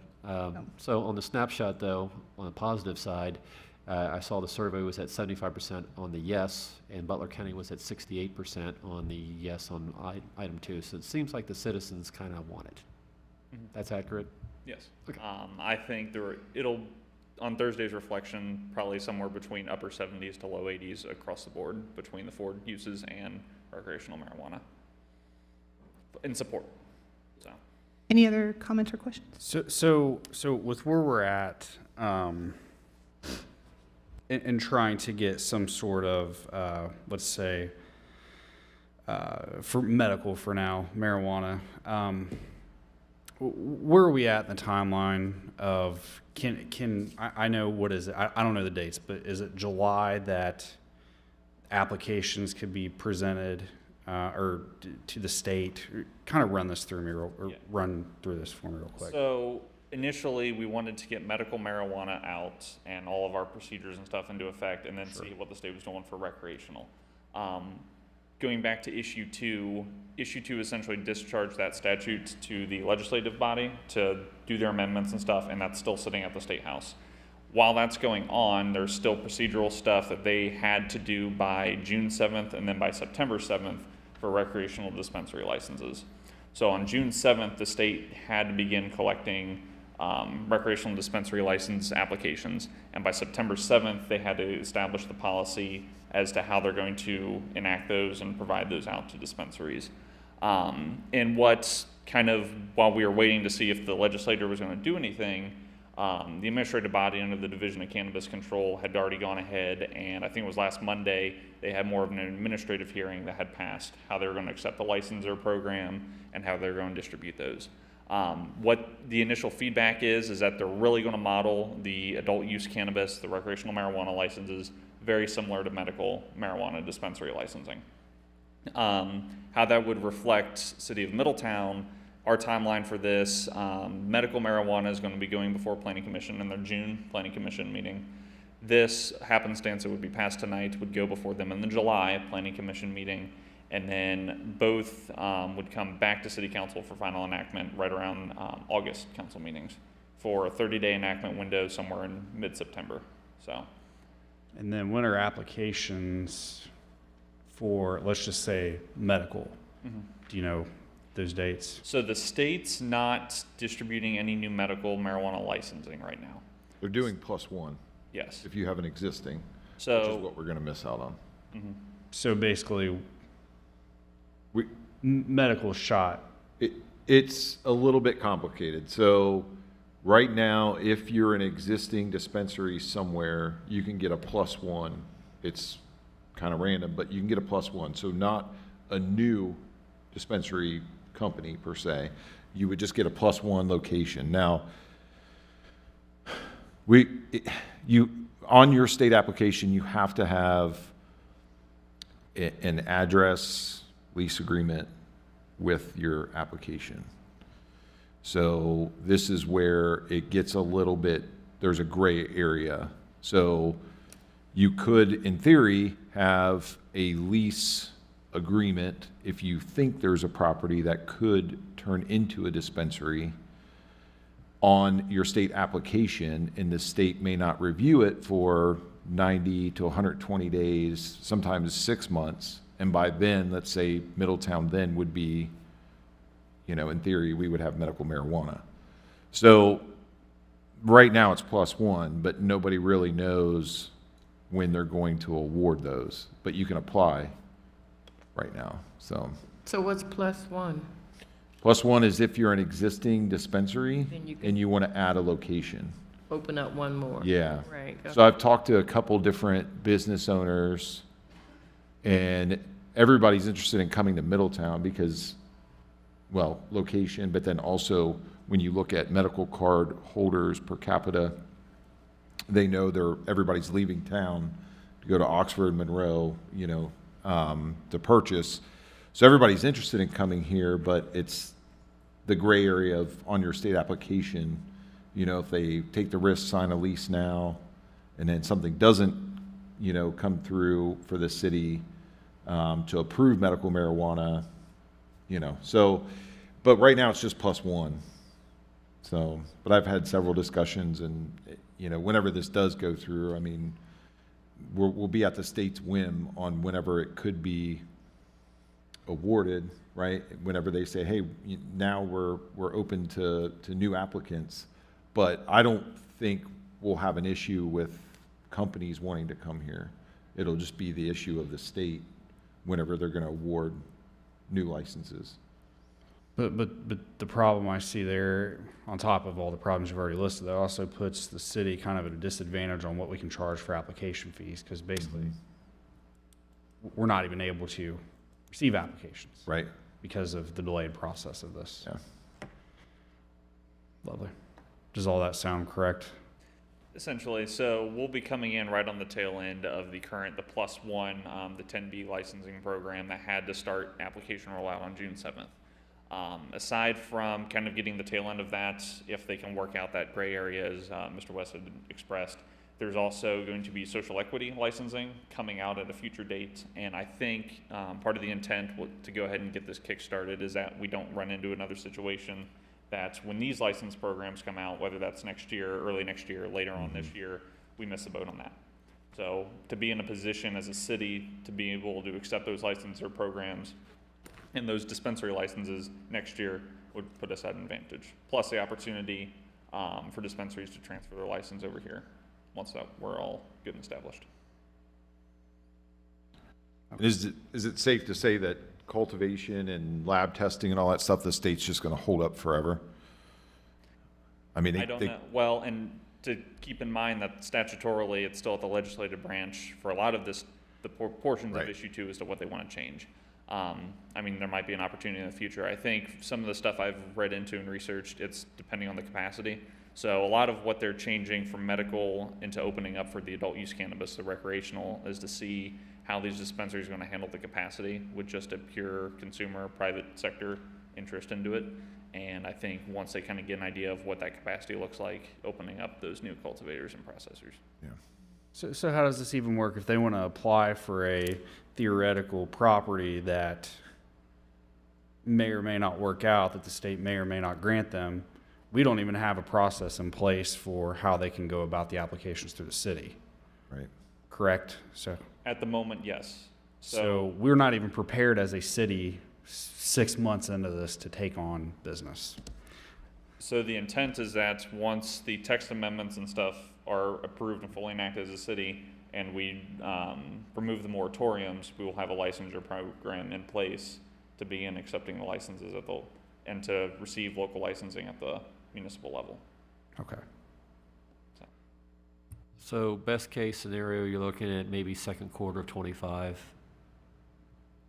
For the social equity, Let's just say everything works out, that zoning goes through in their 60 days, this gets back in August, we are set up to be able to start the process of issuing licenses.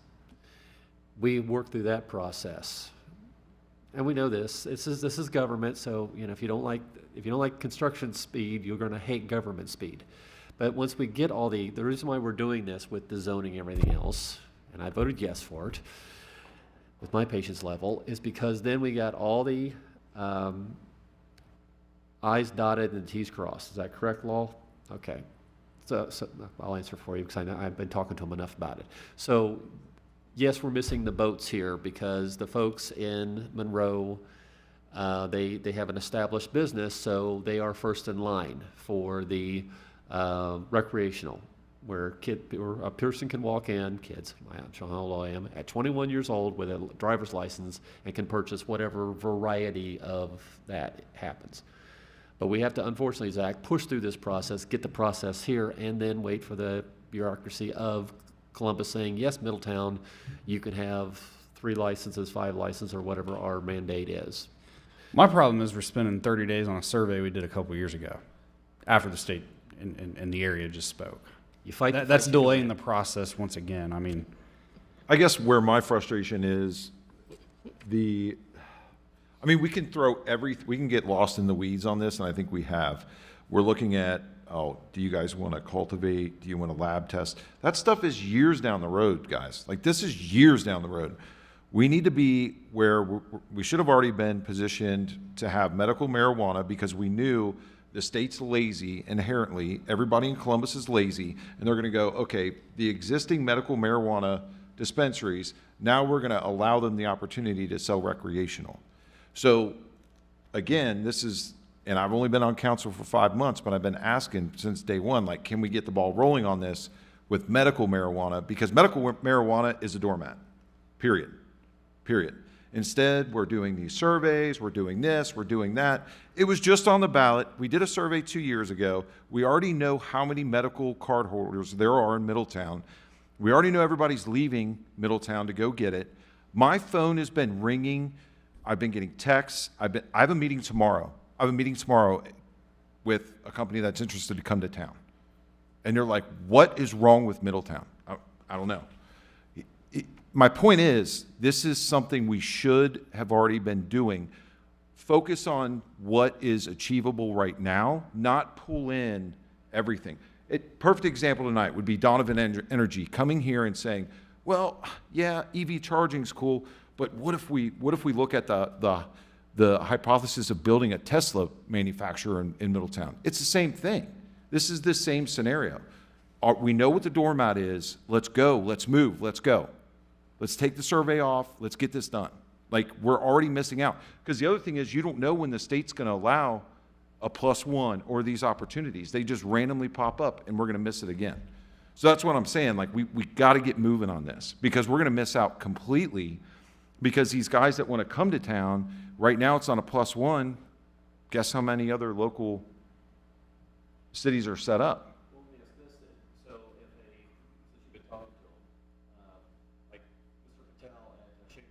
Mm-hmm. So he's established. Can he +1 into another city? Oh, he could Yes. +1 into here right now, Okay. if we were Well, no, set he up. can't. But he can't. He could +1 anywhere but Middletown and probably a couple other cities that aren't set up. So that's helpful because the reason why when I was pushing a lot of this legislation, I want to make sure that everyone has an availability, because you have the franchises who can afford the license at this level. But what about the couple of folks who are an SBE that maybe only have a couple of 7 figures and want to start their own business? I want equality here and fairness, but if It sounds like it's not going that route. well, then we just deal with it because then we still have an opportunity, because some of those folks who are maybe talking to you already have an establishment, and then the others are just going to say, look, you're going to have to wait till the state decides they want to play with you and take the things that, the reason why I'm for this is because it is taxed so heavily, and they're still in business. So it's like the state is why they're dragging their feet on it when there's so much revenue to be gained here, and not just the tax money, but it also goes to programs and training and everything else. So it's something that's accepted. The voters want it, and anyways, I'm done.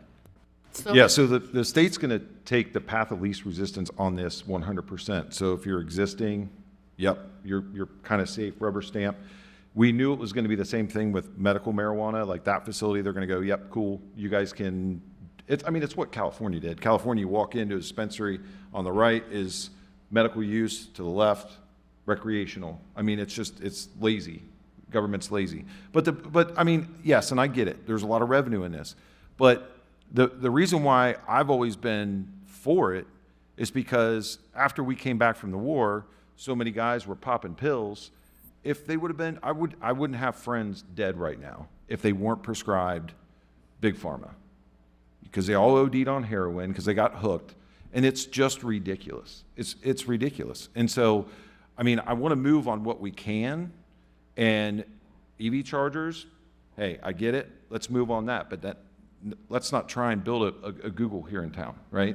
It's the same thing. You gotta stay focused and move out on what you can. And right now, honestly, the state, they're gonna sit on all that stuff until they can figure out how they can get the most money from a cultivator, a testing lab. They're gonna sit on it until they realize, okay, this is how we can rob people. Because that's what politicians do. So when will the survey go out? It's been live for like 3 weeks. Yeah, The survey went out April of 23. The 30-day snapshot would be April 23rd. It was posted. We had the QR codes on the little yard signs. It was on the city website as well as social media. That'll come down on May 23rd as the 30-day snapshot, and then provided to you all as council, as well as posted publicly for the results of which. So I will say the survey, especially the timing, so The survey did not have an impact on the timing to the June Planning Commission meeting.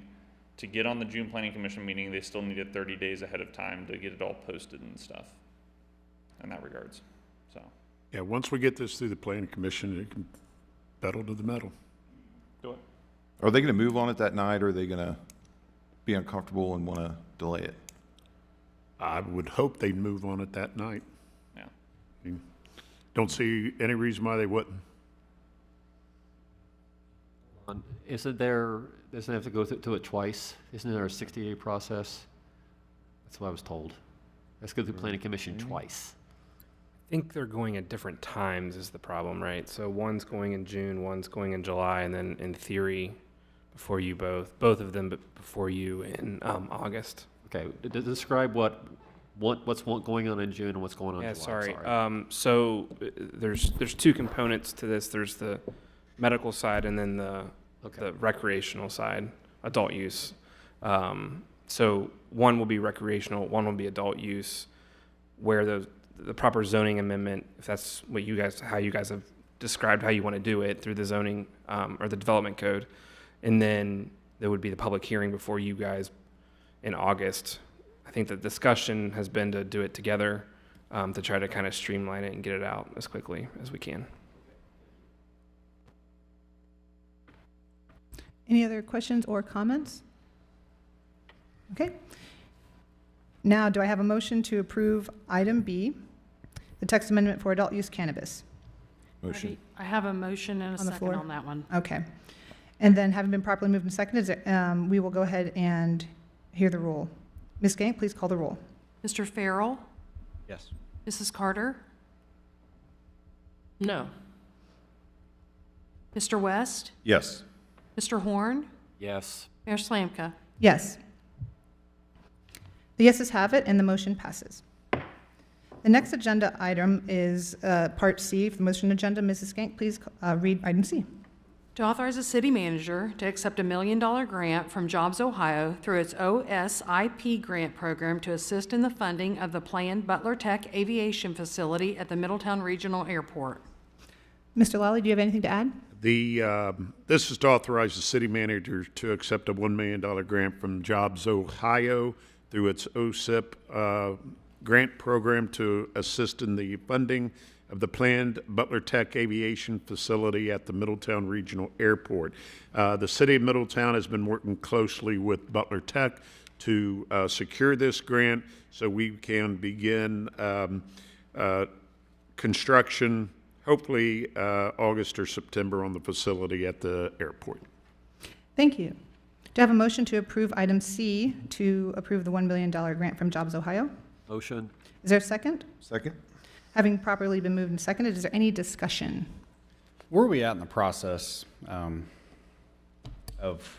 so obviously this is great for them, right? They've received more money. They have Butler County Commissioners, us, their state, right? So when do they plan on doing something?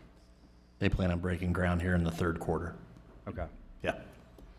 August or September sometime. Do they have to, I assume they have to put out RFPs and all that because they're a So government. they're doing a design build, so they've already put together their design team, and I think they're going to do kind of a GMP package as I understand it. Last piece of the puzzle besides getting past our review process is they have to have final sign-off by the FAA. Okay, and how long do they expect this build out to last? Any idea?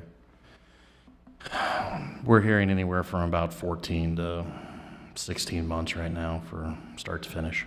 Okay, and did we ever settle the land lease that we're giving them, pricing on that or anything? Yes. Yeah, we actually sent them an invoice the other day. Oh, okay. Yes. Can you tell me what that says? It was an 8% cap rate to it, so it was based on a little over 7 acres of land area at whatever the valuation is per the county auditor, and then The land price? the land price, yeah. Okay. So I want to say it was somewhere in the neighborhood of, it was north of 20, I believe. 20,000 Yeah, a year? Okay. yeah. All right. And it looks like that you will be giving, staff will be giving Jobs Ohio like an updated report every year. And it's an exciting project. I was wondering if council could have a brief one as well after you submit that one. Yep. All right, thank you. Is there any further discussion on item C? Okay. Hearing none, we will proceed to vote. Mrs. Skank, please call the roll. Mrs. Carter? Yes. Mr. West? Yes. Mr. Horn? Yes. Mayor Slanka? Yes. Mr. Farrell? Yes. The yeses have it, and the motion passes. The next agenda item is legislation. We have 10 items this evening, but before that, I would like to take about a 7-minute break. So we will return at 7:30 now, we will return at 7:37.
Okay, we're going to get started in a few moments. So I didn't want to.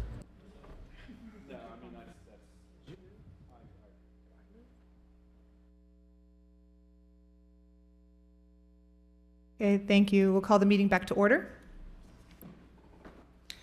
Okay, so the next item on the for the agenda is our legislation. We do have 10 items on our legislation tonight. Assistant Law Director Brody Conover, would you please go ahead and read the legislation? First item. Yep, thank you, Madam Mayor.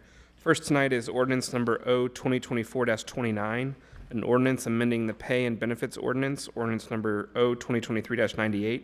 This is a second reading. Thank you. Mr. Lally, do you have anything to add? To create the position of event center manager. Thank you very much. Is there a motion to approve the ordinance? Motion. Is there a second? Second. It's been properly moved and seconded. Is there any discussion? Okay, hearing none, we will proceed to vote. Mrs. Skank, would you please call the roll? Mr. West? Yes. Mr. Horn? Yes. Mayor Slanka? Yes. Mrs. Carter? Yes. Mr. Farrell? Yes. The yeses have it, and the ordinance passes. Mr. Conover, the next legislation, please. Next is ordinance number O-2024-30, an ordinance amending section 209.06, authority of the city manager for purchases of the Middletown codified ordinances. This is a second reading. Thank you. Mr. Lally, do you have anything to add?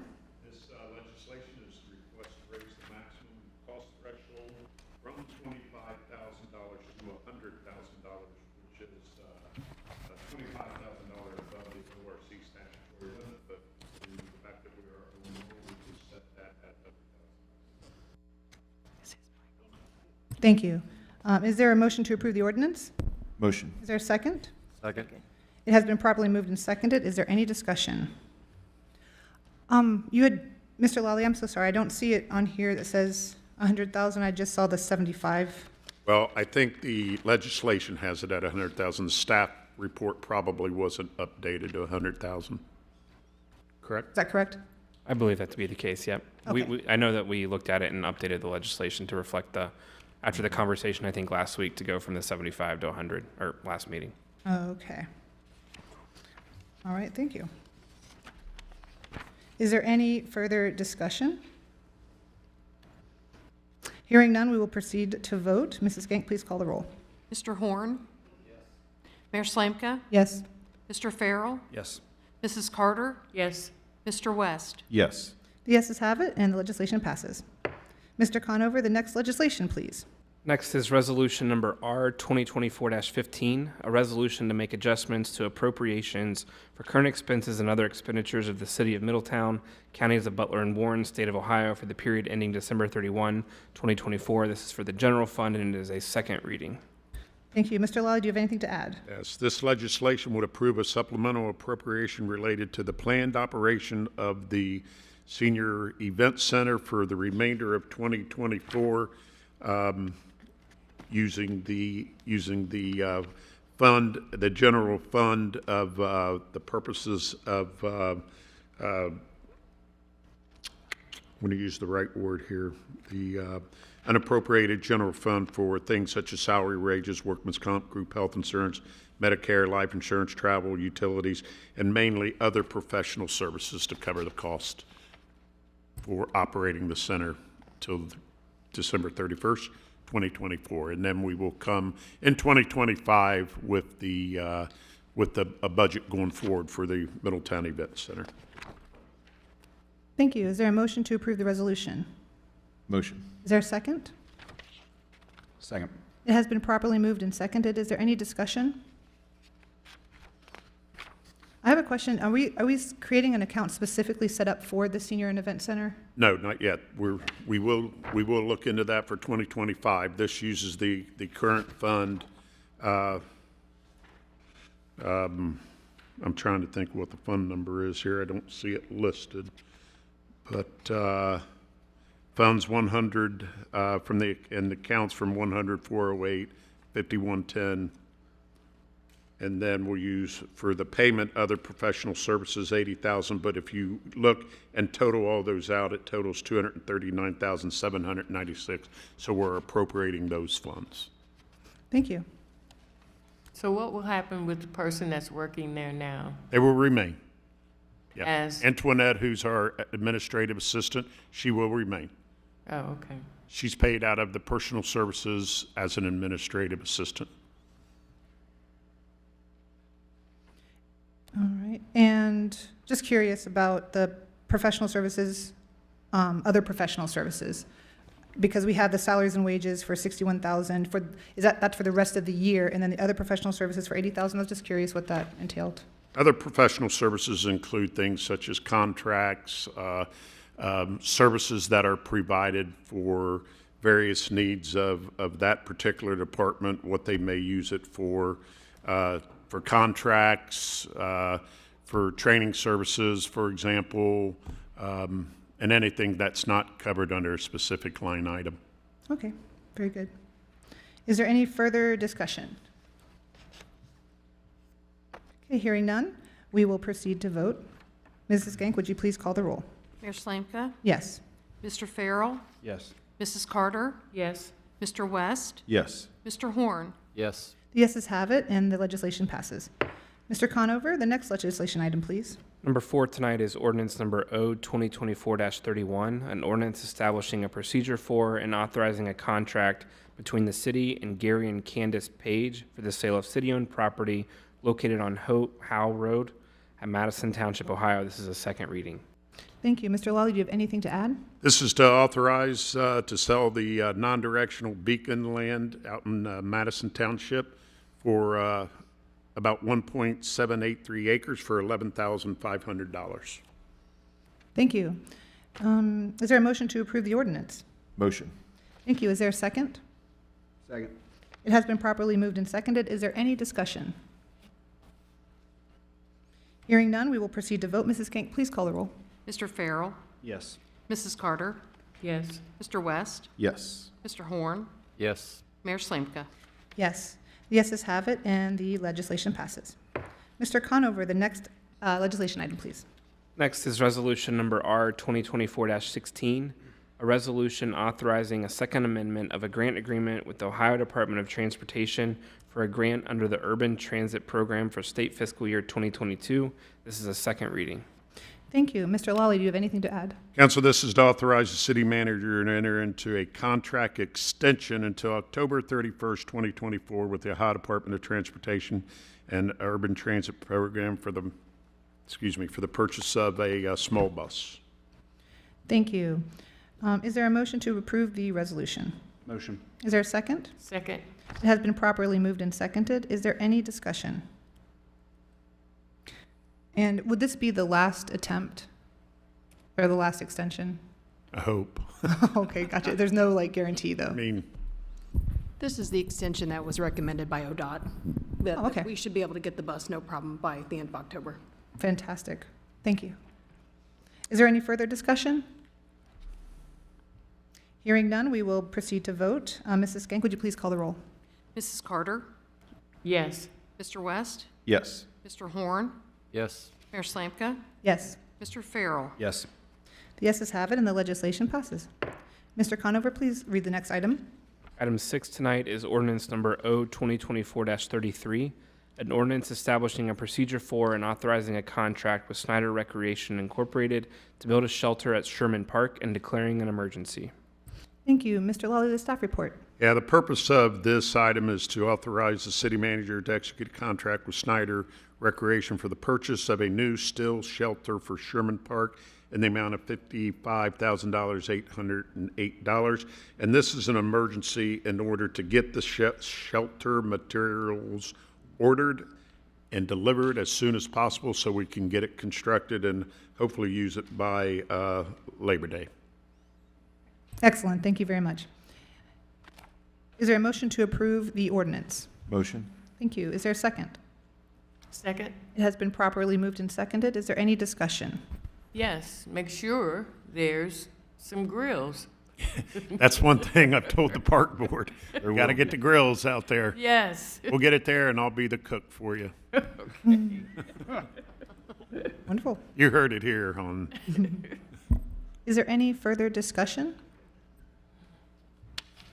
Hearing none, we will proceed to vote. Mrs. Gank, please call the roll. Mr. West, Yes. Mr. Horn, Yes. Mayor Slanka, Yes. Mrs. Carter, Yes. Mr. Farrell. Yes. The yeses have it, the legislation passes. Mr. Conover, the next item, please. Next is ordinance number O-2024-34, an ordinance amending the construction manager at risk agreement with Pepper Construction Company of Ohio LLC to accept the guaranteed maximum proposal for the City of Middletown Fire Services Headquarters and Satellite Stations project as it relates to stations 81 and 85 and declaring an emergency. Thank you. Mr. Lawley, the staff report.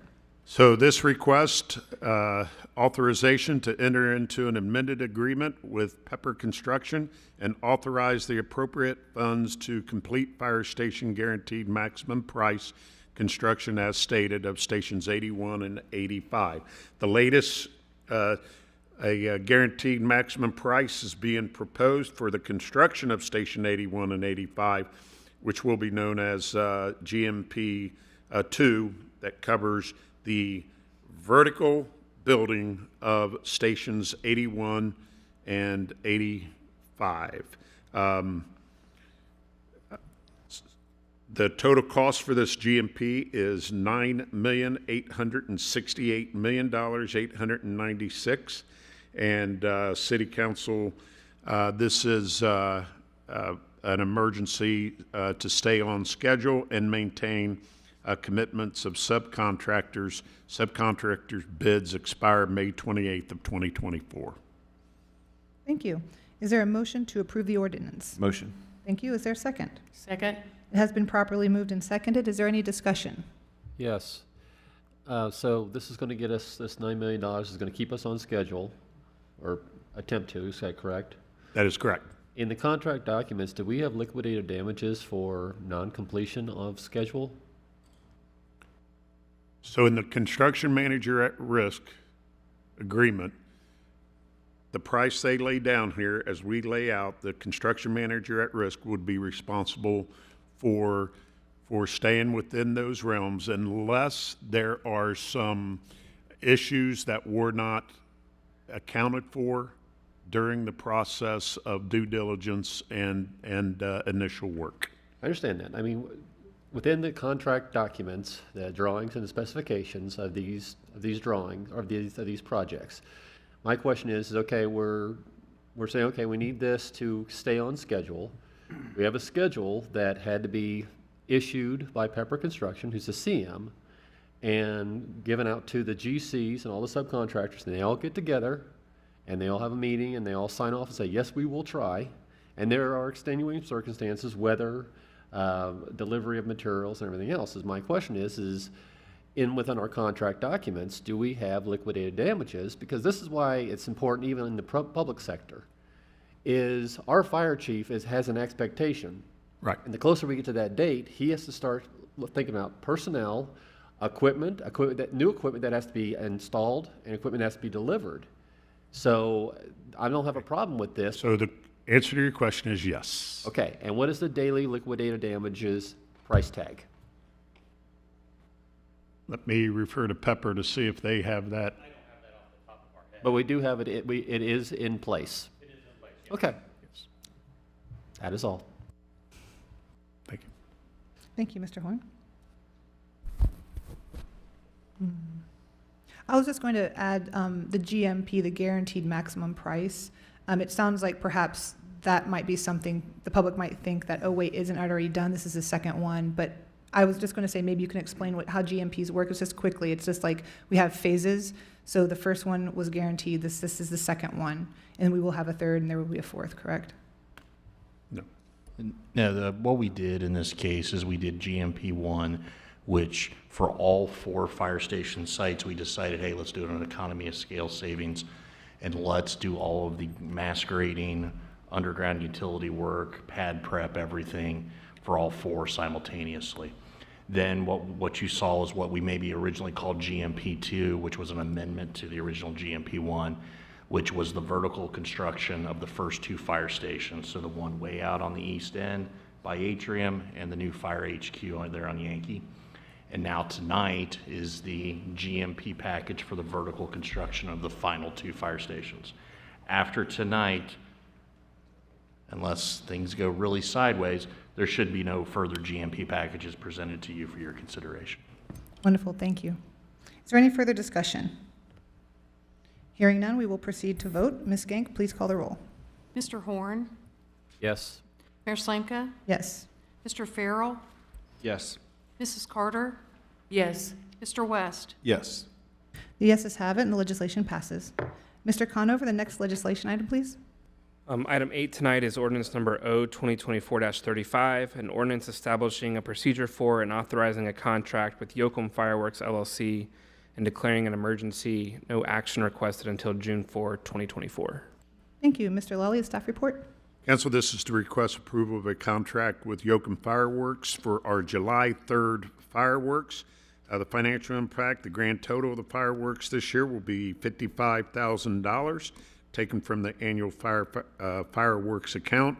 And that includes $12,500 donation from the Moose 501 Lodge for this event.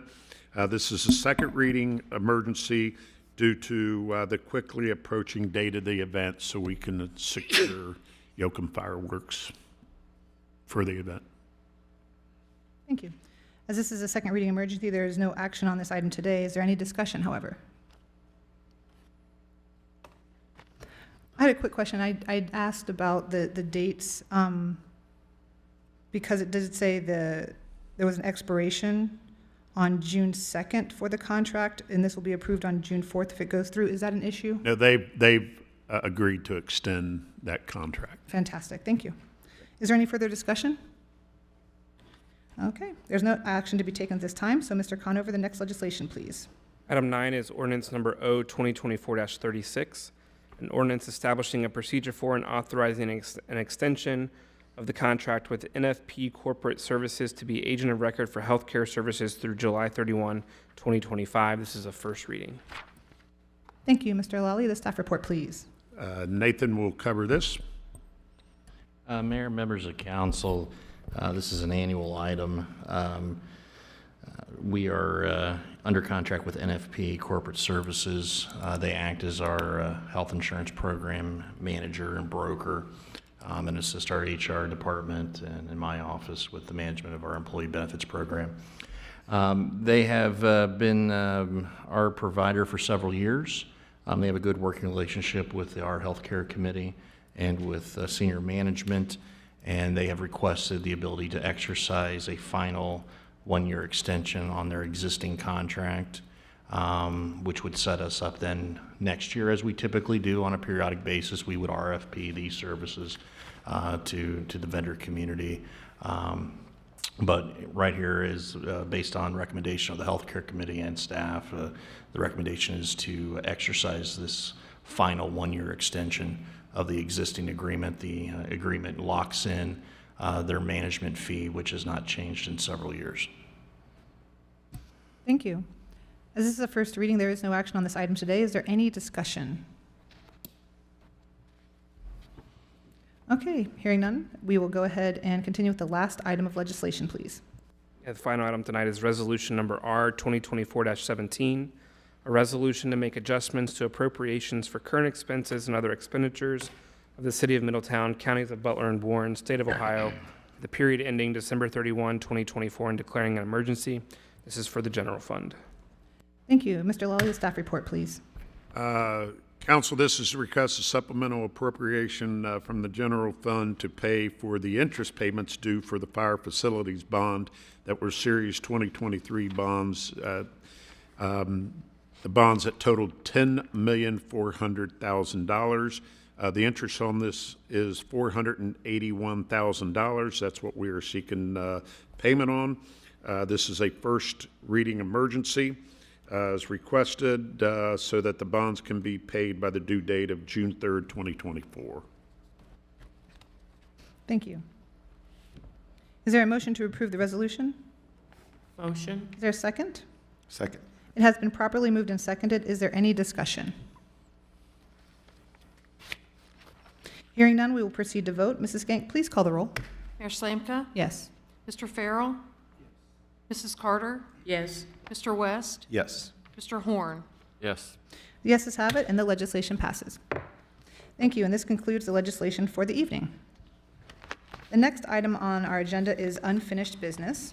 Do any council members have any unfinished business they would like to bring up at this point? I have one thing. Where are we with the, speaking of construction managers, with the Sunny Hill construction manager and project? We are probably about 45 days behind where we wanted to be. I was hoping to actually bring before you folks, probably at our June 1st meeting, a GMP package. We're looking at probably the second meeting in July for that GMP. There's been a little bit of delay, not in necessarily our GC team and designers. It's getting responsive pricing estimates from certain vendors and certain subcontractors as we're finalizing the budget and design. But we're a little bit behind, no doubt about it, than where we thought we would be. I figured it was close to seeing something, so. Yeah, so we're shooting for, I believe, the July 16th meeting for that contract award. Okay. To jumpstart the project. I think the last time I asked, it was in May that we. I honestly was hoping to be bringing a GMP package to you fine folks tonight, 3 months ago, but that. What's the problem? It's getting pricing and estimation from certain subcontractors and also vendors.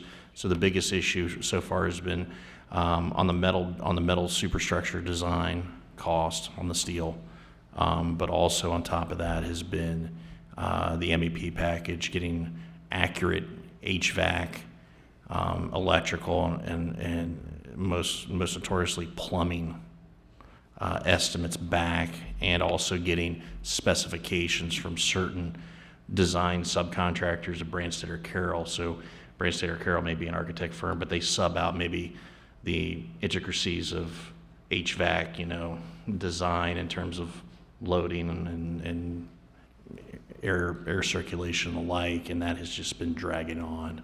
Right. Where are we with the center? The center that we were having built at the Y. Where are we with that? The Y, actually, the agreement was executed with the YMCA on the ARPA grant some time ago, a little while ago. They are, I think, in the process of finalizing their plans and bidding those out under their process, but we expect to be have them be triggering their grant request and our funding sometime in July, I believe, of this year. So what are we calling that? We talked about having a name, a branded name, branding that building. How much you want to donate? We can call it Jennifer Carter Aquatic Center. I think that would be nice, but Yeah. Seriously. What, like 100,000? I think that was the conversation. Yes, it was. Whoever would like to donate. Unless there was. Right. Yeah, we'll get there. Okay.